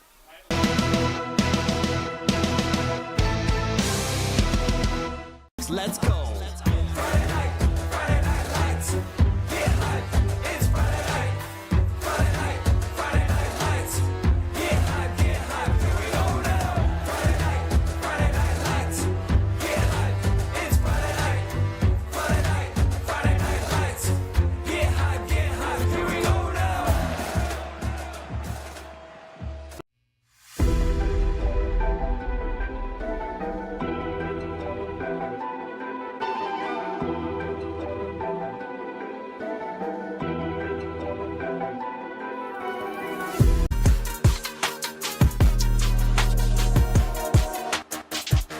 Page at WQEL.com for past coaches, shows, high school football games, and of course, the Friday night phone board. Josh Stillings, Jeff Roberts with you on WQEL and the OH Report. Upper Sandusky will have the ball to start this second half, but as we just talked about, success offensively is essentially non-existent so far tonight for the Upper Rams. So they need to get back to ground zero, figure out what they can do against Galion, and try and get this thing a little bit of separation from that running clock. I gave them a pass on the second drive. They started at their 2nd yard or at the 2-yard line after the interception. That's really hard to kind of get things moving, especially against a good defense. But since then, they just really haven't been able to kind of get any type of momentum going. And I think part of it is they're playing from behind, so it's taken them out of what they really want to do and who they want to be. But this is a team, obviously, we know they like to pass the football. Caleb Francis has got 3 catches. Leads the team, had 16 coming into the game. But nobody else, Max Martinez had 9 catches coming into the game, 134 yards. He hasn't touched the ball yet tonight. So, the Galion Tigers have really just been all over him. But again, for the Rams, it's really about just kind of, all right, they got to get some things going, find some balance, get some offensive momentum going. Because this is really, the last tune-up. N10 play begins in a week from now. MOAC play ends up in a week from now for Galion, and I think for all teams and coaches, they're looking at it going, that's when, for a lot of them, the season really begins. Now that you've got 16 teams that make the playoffs, you don't have to worry about losing a couple of games anymore. It used to be we got to go 8-2 to be able to make the playoffs potentially, or whatever it might be, depending on your schedule. Now you can end up 5-5, still sneak in. Sometimes worse, depending on the region you're in. Exactly. So I don't know that that's as much of a concern. So really, it just comes down to making improvements, make your team as best as they possibly can, so that way you can win that conference title and maybe prepare yourself for later in the season. Yeah, both these teams, really, you look at the conference schedule, it's a gauntlet. Yeah. It's going to be a very competitive season for both squads. Set for the third quarter now. Galion's Alan Carver will send it deep to Caleb Francis. He's put a few through the back of the end zone. Sends a low one. It'll bounce and go in for another touchback. Carver with a solid leg will not give Francis any shot. Well, what I like about Carver is not only he's got the big leg, but Upper Sandusky does a couple of upbacks and then one deep back, in Caleb Francis, and they just make sure that they kick it away from him. It's like don't kick it straight down the middle. They're kicking it sort of kind of the edges, and he's keeping it in bounds, and if he's not getting it straight to the end zone, it's rolling through the end zone. Heilman and the upper offense back out on the field as it looks like rain has began to fall again. Subsided for much of that first half, and now it's going to be a run. Lewis straight up the gut, trying to go through the right side between the center and tackle. Not a lot of room, maybe even lost a half yard. Yeah, the conditions are not helping Upper at all. No. But I just think that they're also just struggling. I mean, there's Zach Salee once again. He's a stud. I mean, Salee is really, really good. And they just couldn't block him. I mean, so he's just getting off the blocks, making the tackle. If you can't take care of the front four, or in this situation, they're putting a 3-down lineman set. If you can't block those guys out of the way, you're going to really struggle to move the ball offensively, no matter how good the game plan is. Near side official pulls Caleb Francis off the field for an equipment violation. Heilman scrambling for his life, rolling right, and he is going to be high load over there. Heilman taking a big shot. Couple yards picked up, but hard earned. Justin Heilman, the first-year starter, had it rough so far this season, and, man, he did take a shot. Yeah, that was Longwell and Salee teaming up, and, again, that's what we're just kind of talking about. It's not just really about, I don't want to harp on Salee too much, but there he was on the last play. He's in the interior offense and the interior line making the tackle. That one he's chasing down the quarterback to the sideline. Just one down defensive lineman for Galion, but they bring heat. And nowhere to go again. Loss of about a half yard on that play. They go to Lewis, and the Galion Tigers and those 7-8 guys in the box, they are not letting Lewis go anywhere. And, part of it is just kind of they're super well coached when you watch them up front. I mean, they do a lot of things really well because the interior, when they're running up the middle, the interior linemen are kind of staying stout. They're making it tough to get through them. And the exterior linemen, the guys who are on the ends, they're cutting back down the field because they're like, this is a straight shot up the middle. I'm not going to get them in the backfield. So they're going back almost as extra linebackers. So now all of a sudden, instead of having 3 linebackers, you got 5 linebackers. High snap. Josh Heilman handles it. Low liner will bounce at the 49, and they'll just let it roll. Short roll this time to the 44. Yeah, those defensive ends, they're keeping outside contained so well that Upper's only option is to take it up the middle, and then they can just crash horizontally down the line. And that's what they're doing. And sometimes if they can't get down right away to help with the play, they're just like, okay, I know because this is going to be a quick hitter up the middle. I'm not going to get to the line of scrimmage before the running back that gets there, so I'm going to go the other way. It's they're taking angle of pursuit drills at the line of scrimmage, figuring out this is where they're going to be, maybe 2 yards downfield, whatever it might be. But they're thinking. You can see thinking man's game up front. Evans gets the carry on first down. Ball did pop out, but I think Galion able to jump on it. Got a 5-yard pickup there on first down. Yep. Sam Evans the ball just kind of got away from him a little bit, and a nice job coming in at the last minute. Brody Cox stripping that out of his hands. Gave Upper Sandusky a chance, but Galion able to fall on it, keep the drive going. Evans again in the backfield with Prosser. Doubles formation on 2nd and 5. Prosser calls for it, has it. Rolling right, looking downfield. He's got a man. Pass is caught at the 30. That's Chambers. 20. Chambers is going to take it to 6. Man. Jacob Chambers coming all the way across the field, catching the post route, and then turns on the afterburners. You know, when you got a team that's got a lot of weapons, sometimes you have to face your defensive backs or force their defensive backs to just kind of guard guys man to man. And that one, it was Heilman, who is the safety on that play, who's trying to come over and help and get a hold of Chambers. And he's going to go back and be like, why are you leaving me one-on-one against that guy? You expect me to run with him? Because you could just see it when Chambers just ran away from him.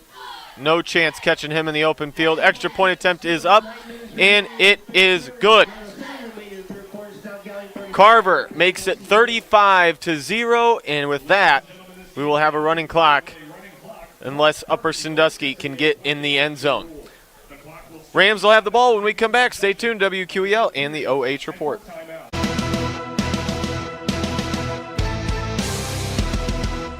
First Federal Community Bank is excited to be entering its 2nd year of media sponsorship for local nonprofits. We've partnered with Crawford County Now to offer nonprofits a podcast and a radio spot. First Federal Community Bank, member FDIC, equal housing lender.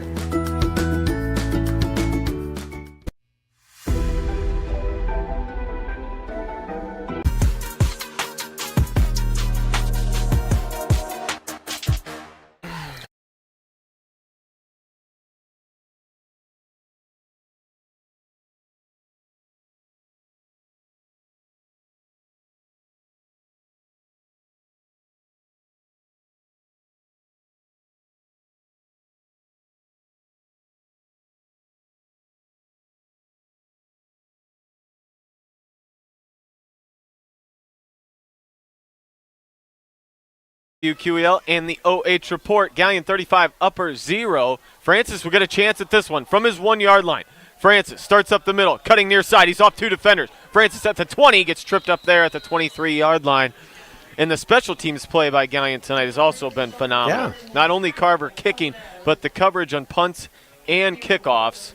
Upper has really struggled to get any sort of field position. Look, we've seen Galion now twice, and if there's one thing that really stands out to me about this team, they're putting up good points and they've got some great weapons, but ultimately we talked about their defense, and when you talk about it in the special teams, they just tackle well. Mm-hmm. I mean, almost everybody out there, even the guys who are coming in playing special teams, when they're in the open field, they bring guys down to the ground. And they tackle, multiple guys. Oh, what a pick. Pick. Screenplay set up in the middle, and jumping in front is Braxton Stuckman. Read it perfectly. And another takeaway for this Galion defense, and they already have it in the red zone. Yep. Stuckman just saw that, paused, picked it right out of the air. Pass was intended for Brody Cox, and perfectly designed, but Stuckman just right place, right time. And again, you get all the defensive linemen. They're coming into the backfield, coming at Heilman. And like you said, Stuckman's following them, and then he just read it. Like he stopped himself. Like he's in a full sprint, and then he just stopped, took one step back, just completely aware of what was going on, and that ball from Heilman ends up right in his hands. Credit to the good coaching there. Yep. Because you teach your linebackers and your defensive linemen, you see your offense release downfield, Yep. stop. Mm-hmm. Stop pursuing the quarterback because it is a screen. So the INT gives Galion the ball at the 11-yard line. Prosser in the gun, wants to throw. Left side, Good knocked play. down. Back-to-back solid defensive plays made by both teams. That time it was 42, Ezekiel Baldwin knocking it down. And I'll be honest with you, that was one of the first times I've really seen Upper Sandusky defensively in the defensive backfield play well in terms of not only good coverage but looking at the quarterback and paying attention to the ball. A lot of times they get caught up staring at the receivers and they're grabbing and pulling. That's the reason they hit for a lot of penalties. But there, that was a great job. It was Baldwin. He was watching the quarterback the whole time, steps in front of it. Doubles. This time they go to the back, and he's got going to him. get corralled. Loss on the play of 4. Number 5 on the tackle there. That was Cox. Yeah, Brody Cox. And there was Coleman, the ball carrier. Yep. Man, big Ethan loss Lewis there, also too. getting in there. So now it's going to be 3rd and long. And again, for Galion, they're looking at going, we'd love to get one more score on the board. Then the running clock probably is, Upper's not going to be able to stop it probably. So still can get a first down. They got to get to about the 2. On the move, throwing pass complete, gets it down to the 5-yard line. What a throw on the move. Number 13. But a hold's going to bring it back. Cohen Adams with a great catch. But like you said, what will be the 12th penalty against Galion in the game. Man, oh, man. And you could That's actually. going to be stressed heavily tomorrow. And interior offensive line, you could just see one of the guys just got basically tackled down to the ground. So. Replay courtesy of the OH report. And quite honestly, the crazy thing about it is when you watch it, you realize totally unnecessary hold, right? He's not getting the Prosser. It's not really kind of needed in terms of what's going on there. Oh, I don't know about that. I don't know about that. No, I'm watching it again. I think he just got pancaked. Yeah, I did too. Now that I look at it again. Defensive lineman kind of gave himself up, and the offensive lineman fell on top. Either way, 3rd and a mile. Ball at the 25. Or excuse me, 27. Prosser wants to throw. Deep ball near side. He's got Landon Prosser laying out in the end zone, incomplete. Just a little too far out in front. Mm-hmm. He had a step on the DB, and now we have Prosser. Yep, he's got a cramp. Yeah, Prosser working in man coverage down the field against Parker Mouser. And Mouser acting as his trainer. Yeah, he was. Him out. Yeah, I like to see that kind of, sportsmanship. But I'll say this, Prosser tried to kind of explode at the last minute, trying to kind of get away from him to make the play. And they were kind of pushing and shoving a little bit down the field. They just let it go. But I think when he pushed off and tried to do that explosion, that cramp hit in on that one.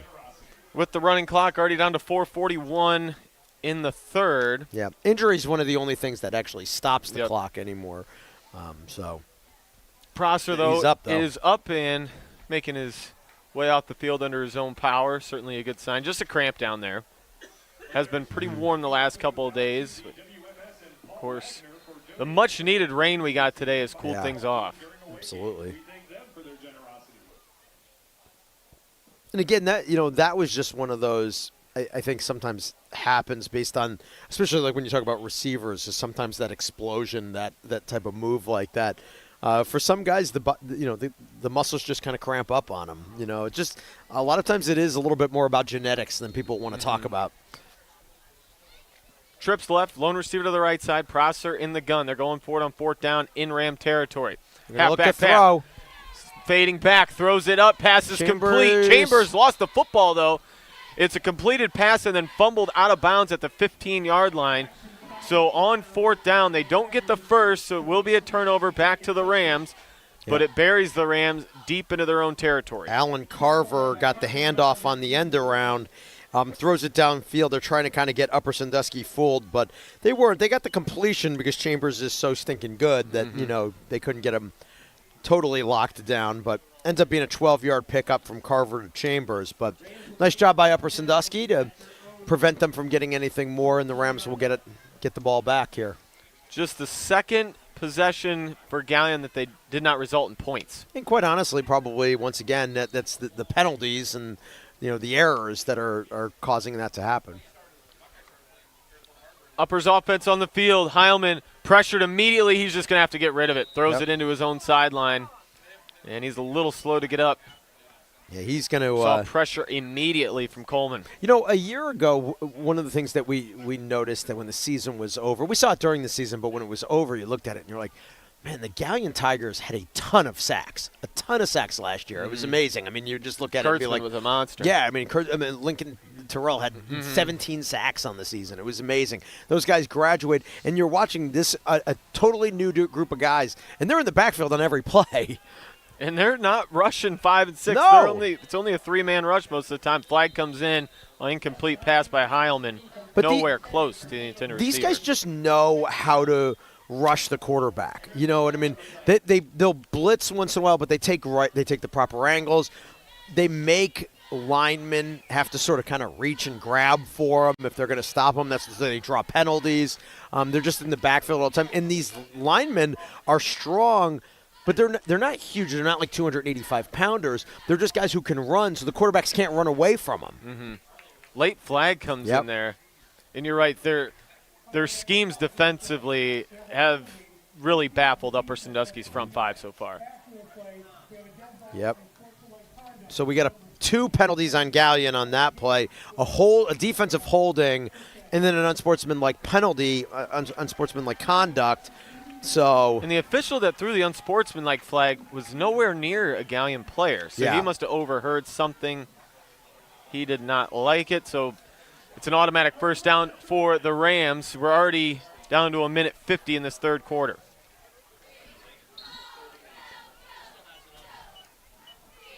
Yep, for the Galion faithful, they got to feel pretty good about what their team's doing, but they also know that they better clean up the game of football. Ooh, look at them in the backfield. Knocked down for a 4-yard loss on that play. Nowhere to go. That was Coleman coming through on Coleman the blitz again from the linebacker spot, and he's just times up right away, and they're trying to pull the guard to get in front of him, and they just can't get him there. I mean, he can't get in front of Coleman. Coleman's coming through so fast that he can't get a body on him before he hits Lewis in the backfield. Rain's starting to fall a little harder now. It is. 1:07 to go, third quarter. Heilman gets rid of it into the flats. Francis can't keep his feet. He goes down for a 2-yard loss. Yep. Bubble screen over there to Francis, and had a little bit of an opening, but couldn't keep the feet underneath. And throw was a little bit long behind him, kind of turned him around, and they got spun, and like you said, just couldn't keep his feet. As a result, falls down. Place is thinned out a little bit with the rain picking up and the score being as it is. 35-0. 37 seconds to go, third quarter. Heilman looking at third and long. Rams send 3 to the left. Heilman, pressure again. Gets rid of it near side. Pass complete. Short gain, and he's going to get dropped at about the 41, maybe a gain of a half yard. Peyton Bosley hauled it in. And again, we talk about that Galion defense just flows so well, and it's multiple guys to the ball carrier. It's not just one guy. Yeah, it's unbelievable watching this team play. They're doing a really nice job. And I believe that will do it for the third quarter. So at the end of 3, it is all Galion. They lead the Upper Sandusky Rams 35-0. We'll be back for the fourth quarter right after this.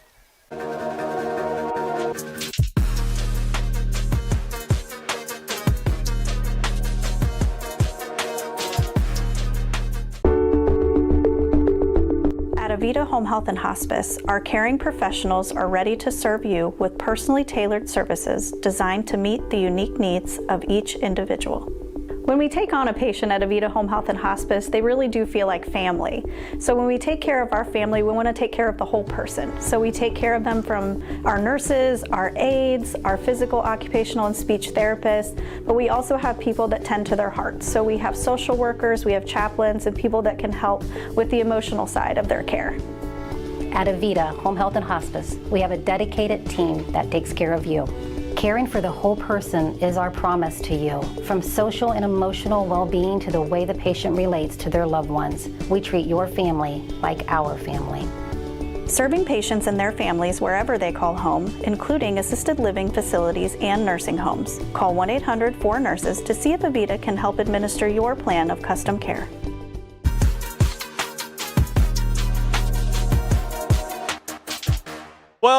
He had a man out there, Heilman, throwing to number 5, Brody Cox. Yep. But too high and incomplete. And that's looks like it's going to send a few went more right off fans his hands. to the cars. Right off of his hands. He was open, but couldn't pull it in. Another turnover on downs for the Rams. Probably, actually, when you see it on the replay, I thought he overthrew it at first, but when I watched it on the replay, it was actually probably one of his best throws. It dropped it perfectly, and he just couldn't grab a hold of it. Seeing the replay again here on the OH report, you're seeing it's well-executed play. He's right there, and bam, right through his hands. Oof. Already a minute into this fourth quarter, missed opportunity. Yep. Galion will trot their offense back out onto the field. Prosser still leading the Galion Tigers. Joining him in the backfield is 34. That is Camden Coleman. See, was it a penalty or a timeout? Illegal substitution, a 12 men on the field on Galion. Wow. Another penalty against the Galion Tigers. Back them up 5 yards, first and 15. To be fair, it's only penalty 14 for that. Right, and you're winning. And they're winning 35 to nothing. Wow. That is going to be the main focal point of tomorrow's film session. Better be. They better get it cleaned up. I'm telling you, they can't play this way moving forward in the MOAC. Prosser in the gun. He's going to hand off Coleman. Looking for an opening, and another penalty. He is wrapped up on the inside. Maybe a gain of a yard. Right in. Prosser didn't like that call. He was talking to the official, but the flag did come right in the middle of where the things are piled and messy. So it was hard to tell exactly what they were doing. They're actually calling it on Upper. Oh, 2, 1 on each team. Face mask on Upper.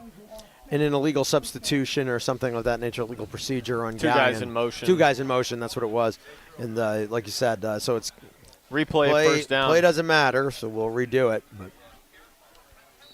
Of course, Davy Jones inside the Friday night phone board, waiting back at station control to get things underway in week number 3. Give him a call. He's looking for all your scores. Little end-around play now by the Galion Tigers. Getting back to the original line of scrimmage. Kurt Hay. They've looked for him a few times tonight. That time they get it to him on a little end around.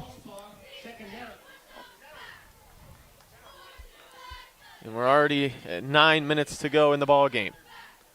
Yeah, that's, again, the running clock, even on the change of possessions, it keeping going, really does burn a lot more time off. So things will be wrapping up soon as Davies anxiously awaiting on the phone board. 2 receivers on both sides. Prosser scrambling in the backfield, going back to his right. Prosser looking to tuck it and go. There he Prosser's goes. got the first down and more. Up the sideline, keeps in bounds, and Prosser goes down at about the 21-yard line. And Braxton Prosser has just been phenomenal tonight. Yeah. Throwing on the move, in the pocket, keeping plays alive, and making plays with his feet. This is the reason why high school coaches like to have one of their best athletes at quarterback, because you can just see there you got linemen who are actually getting through. They just can't catch him. Mm-hmm. So he just starts rolling out, and even if they start chasing him from the backside, he just spins back. He just does a roll and starts running the other direction, and they can't change directions at the speed that he can. So even if they're 2 yards away from him, he does that one little roll to get away, and all of a sudden he's 6 yards away from him, and the play is broken wide open. Now we have a timeout taken by Galion. the Galion Tigers. Their first of the half. That'll stop with 8:02 to go in the ballgame, and Galion leading 35-0. We'll be back on WQEL and the OH Report following this quick timeout.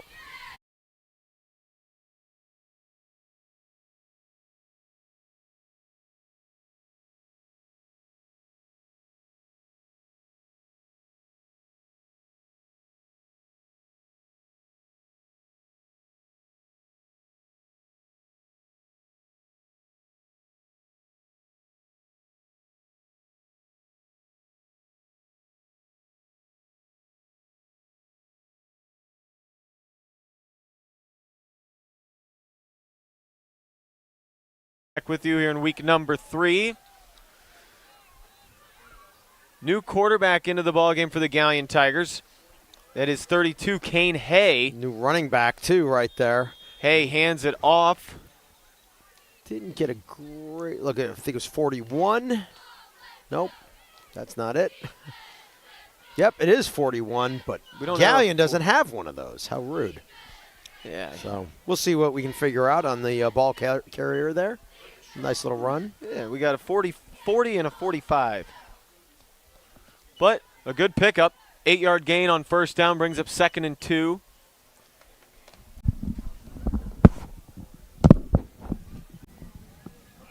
Buckeyes are back home in the shoot tomorrow night when they take on Western Michigan. Pregame tomorrow at 6, kickoff at 7:30 on your home for the Buckeyes. Iconic Rock Q92.7. Again, handoff on that play. Hay. 41, whoever that is. Nice little run right there to pick up another first down. They like to shuffle jerseys sometimes once they get a feel for what certain young guys can do. Yeah, I'm not really a fan of it personally. No. At least let us know. Right, exactly. Come on. Did pick up the first down, so another first for the Galion Tigers.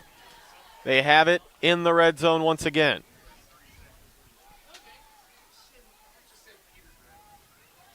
Ian Sumter is the guy. Sumter on the right hip of Hay. Hay in the gun. Has it. Fakes the handoff. Going to keep it himself. Hay rolling around the right side. Hay looking for the corner of the end zone, and he's in for 6. Kane Hay. Hay, a 5'8" freshman showing his ability. Hay comes in and scores a varsity touchdown to make it 41-0. Yep. Man, he's showing some speed. Doesn't have a lot of size, but, man, he took that corner, and when he took off running, it was like, whoo, this kid can scat. So, nice little run right there for the Galion Tigers. Also a new kicker in. 17. Left-footed kicker is number 17, Aiden Schmidt. Snap back, hold is down, the kick is up, and Schmidt punches it through, makes it 42-0. Galion in control, looking to go 3-0 on this young 2024 campaign. We'll be back right after this.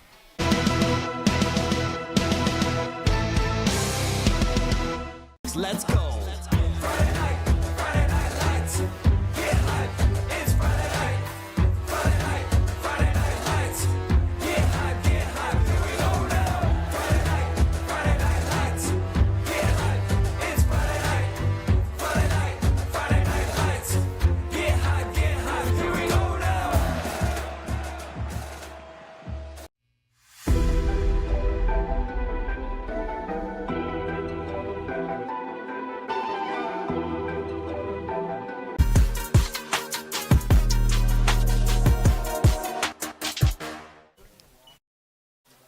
Yeah.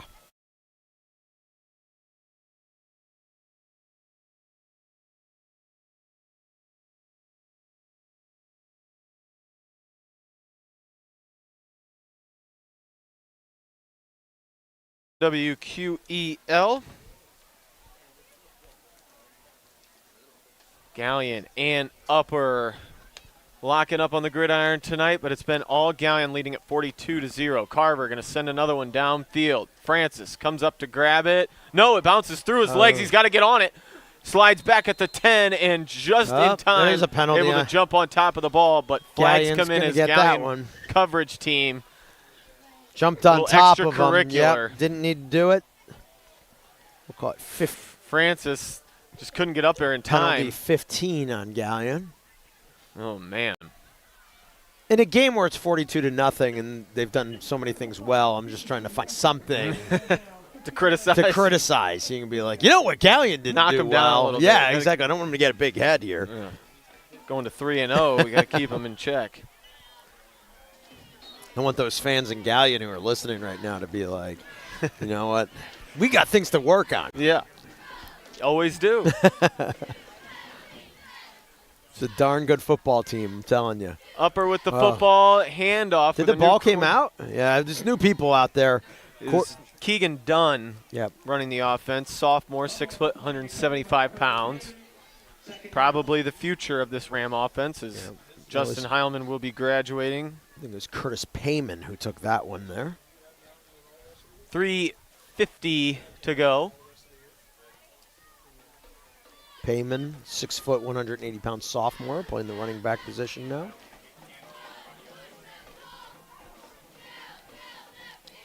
Man, high snaps. Going to get the ball. There's Payman again. Looking to the right side, over the 25, down at the 27-yard line, but still not a lot of room. Curtis Payman, also a sophomore, 6 foot, 180. So a couple sophomores with some size. Goodness, too many S's there. Taking the places of the seniors in the backfield. See a timeout? Is that nope? Okay, I just saw guys running to the sideline. So, but pistol formation on 3rd and 8. High snap again. Looking to throw. Unsheaths, airs it out. Oh, the he pass got is it. Caught down the left sideline. We got a foot raise. I think it's Vogel, Caden Vogel, maybe. Number 42. No, 42. Sorry, my bad. Not 12. That is Ezekiel Baldwin. Yep. Goes up and snags it on the flag route. takes it into Ram territory all the way, into Tiger territory to the 31-yard line. One of the biggest plays of the night for Upper. 42-yard pickup right there. Well done. Again, in the pistol formation on 1st and 10. Going to pull it down. Gets it to the running back. Off one, off two defenders. Still keeping his feet and pushing to the 25-yard line. That was Taylor again.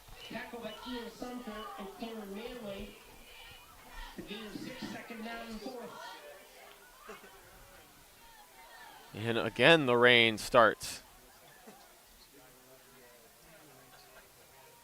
2nd and 4. 2-minute warning. Snap back, rolling left, looking downfield, gets rid of it. Into the corner, incomplete. Nope, popped out late. Rolling left on the move was done. Had a man, and that was Baldwin in man-to-man coverage, but just couldn't get it to him. Yep, Upper just trying to get some points on the board to end this thing off. Got a minute 30 left to be able to do it. Next week, Upper not getting any easier. They play Cary. They got Cary next week. 3rd and 4. High snap again. Rolling right, wants to throw into the flats. Pass complete, has a first down and more. Gets it to the 10-yard line. That'll move the sticks, keep the drive alive. Is caught by Lucas Osball. Yep. Osball's first catch of the night. Another sophomore getting some time.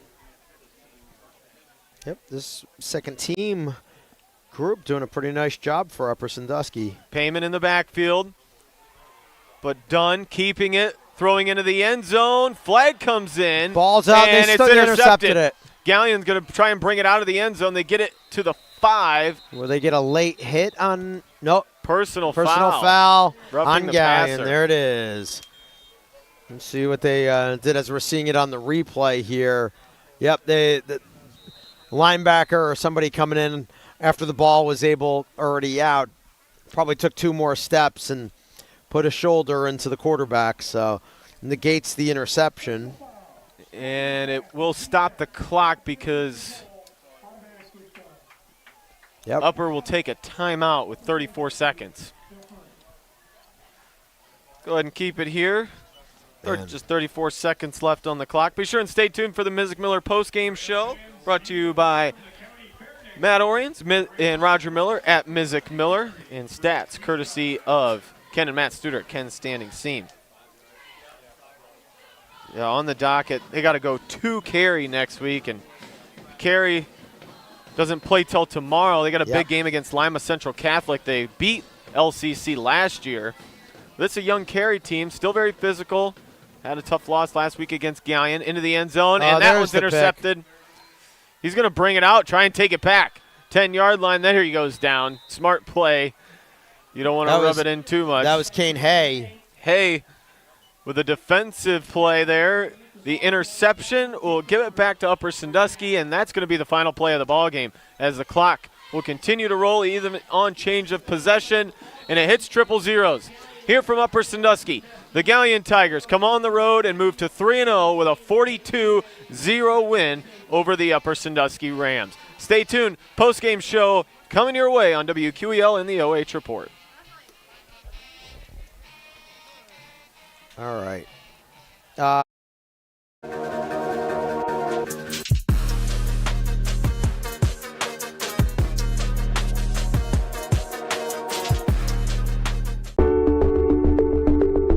At Avita Home Health and Hospice, our caring professionals are ready to serve you with personally tailored services designed to meet the unique needs of each individual. When we take on a patient at Avita Home Health and Hospice, they really do feel like family. So when we take care of our family, we want to take care of the whole person. So we take care of them from our nurses, our aides, our physical, occupational, and speech therapists, but we also have people that tend to their hearts. So we have social workers, we have chaplains, and people that can help with the emotional side of their care. At Avita Home Health and Hospice, we have a dedicated team that takes care of you. Caring for the whole person is our promise to you. From social and emotional well-being to the way the patient relates to their loved ones, we treat your family like our family. Serving patients and their families wherever they call home, including assisted living facilities and nursing homes. Call 1-800-4NURSES to see if Avita can help administer your plan of custom care.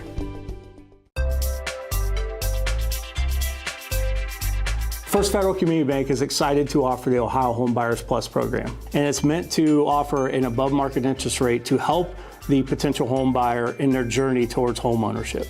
We've got great rates, especially for first-time home buyers. Here at First Federal Community Bank, we are here to make the home buying experience smooth and stress-free. As a community bank, we're excited to offer this account to help fulfill the dream of owning a home. Member FDIC, Equal Housing Lender.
Back on WQEL and the OH Report. It is final here from Upper Sandusky. The Galion Tigers come to town and take down the Rams 42-0.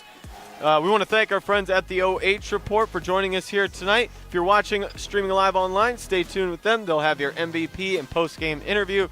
If you're sticking with us, stay here for final stats and analysis. Really, Jeff, it was just from the start, all Galion, Braxton Prosser, and the weapons on the outside, the physicality in the trenches.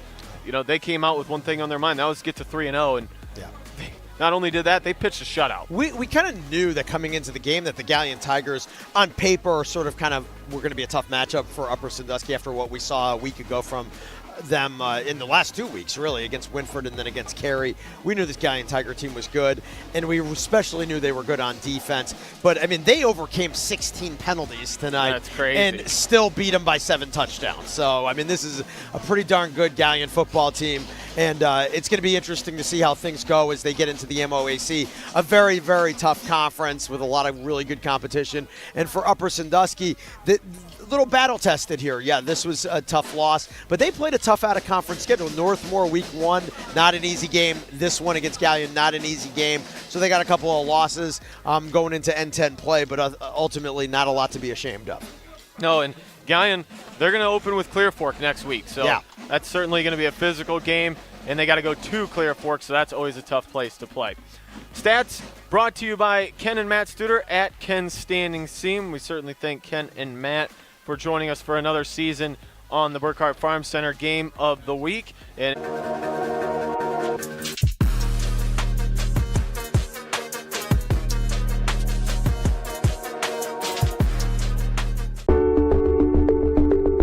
At Avita Home Health and Hospice, our caring professionals are ready to serve you with personally tailored services designed to meet the unique needs of each individual.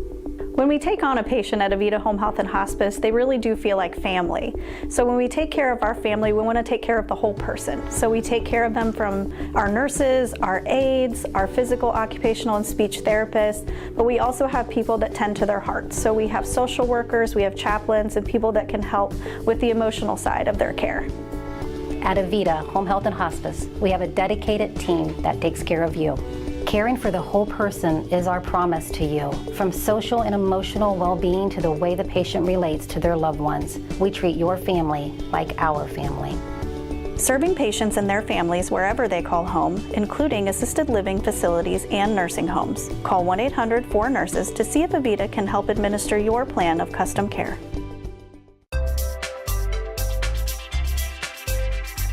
First Federal Community Bank is excited to offer the Ohio Home Buyers Plus program, and it's meant to offer an above-market interest rate to help the potential home buyer in their journey towards home ownership. We've got great rates, especially for first-time home buyers. Here at First Federal Community Bank, we are here to make the home buying experience smooth and stress-free. As a community bank, we're excited to offer this account to help fulfill the dream of owning a home. Member FDIC, Equal Housing Lender.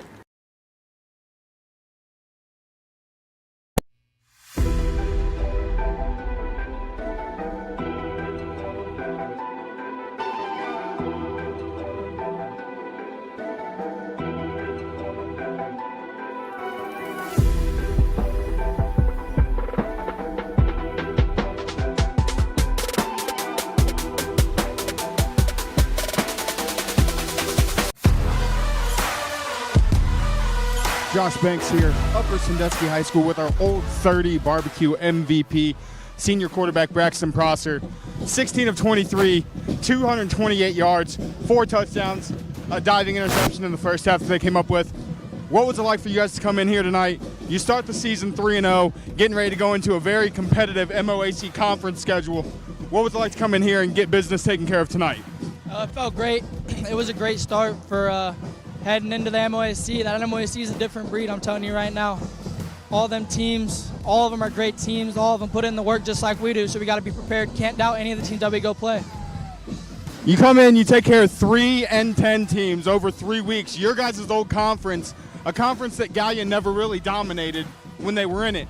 You guys dominate 3 of the normal favorites in the conference.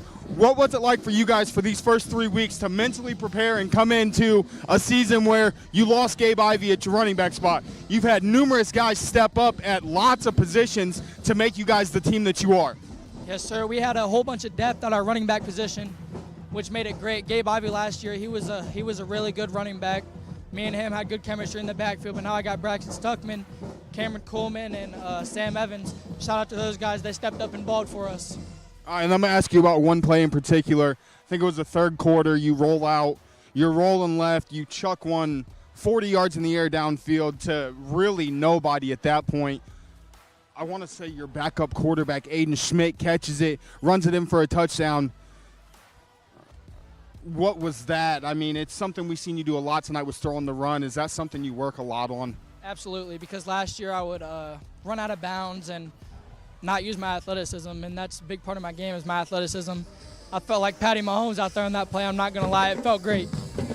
All right, that's our Old 30 barbecue MVP, senior Braxton Prosser. Go ahead, look up in that camera. You see us up there in the window. Give a shout-out to anybody you want to tonight. I want to give a shout-out to my cousin, Landon Prosser. Me and him really balled together tonight, which felt great. I haven't been able to get the ball to him a lot, but it felt great getting it to him. I'll tell you that right now. All right, that's our senior quarterback, Braxton Prosser, Old 30 MVP. You get a gift card and a shirt. We're going to have you hold that up for the camera for me. Old 30 barbecue MVP, senior quarterback, Braxton Prosser. Hey, congrats on the big one tonight. Good luck the rest of the year. Thank you.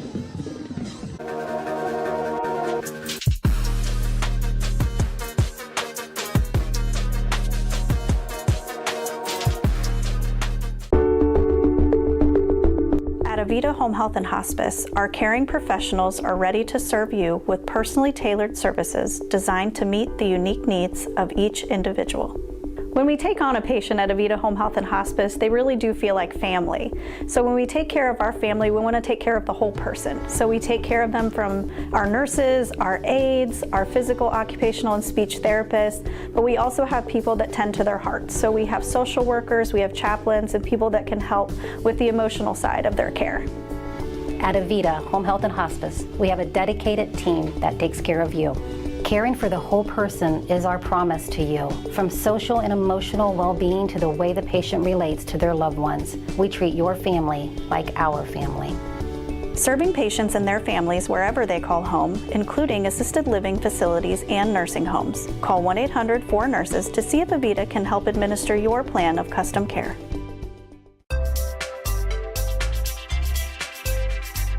First Federal Community Bank is excited to offer the Ohio Home Buyers Plus program, and it's meant to offer an above market interest rate to help the potential home buyer in their journey towards home ownership.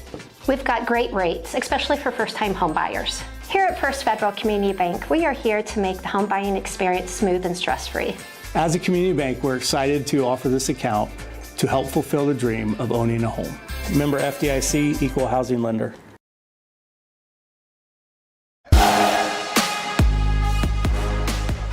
Back inside Upper Sandusky High School, Galion Tigers 42, Upper Sandusky Rams 0. Dominating performance by the Rams.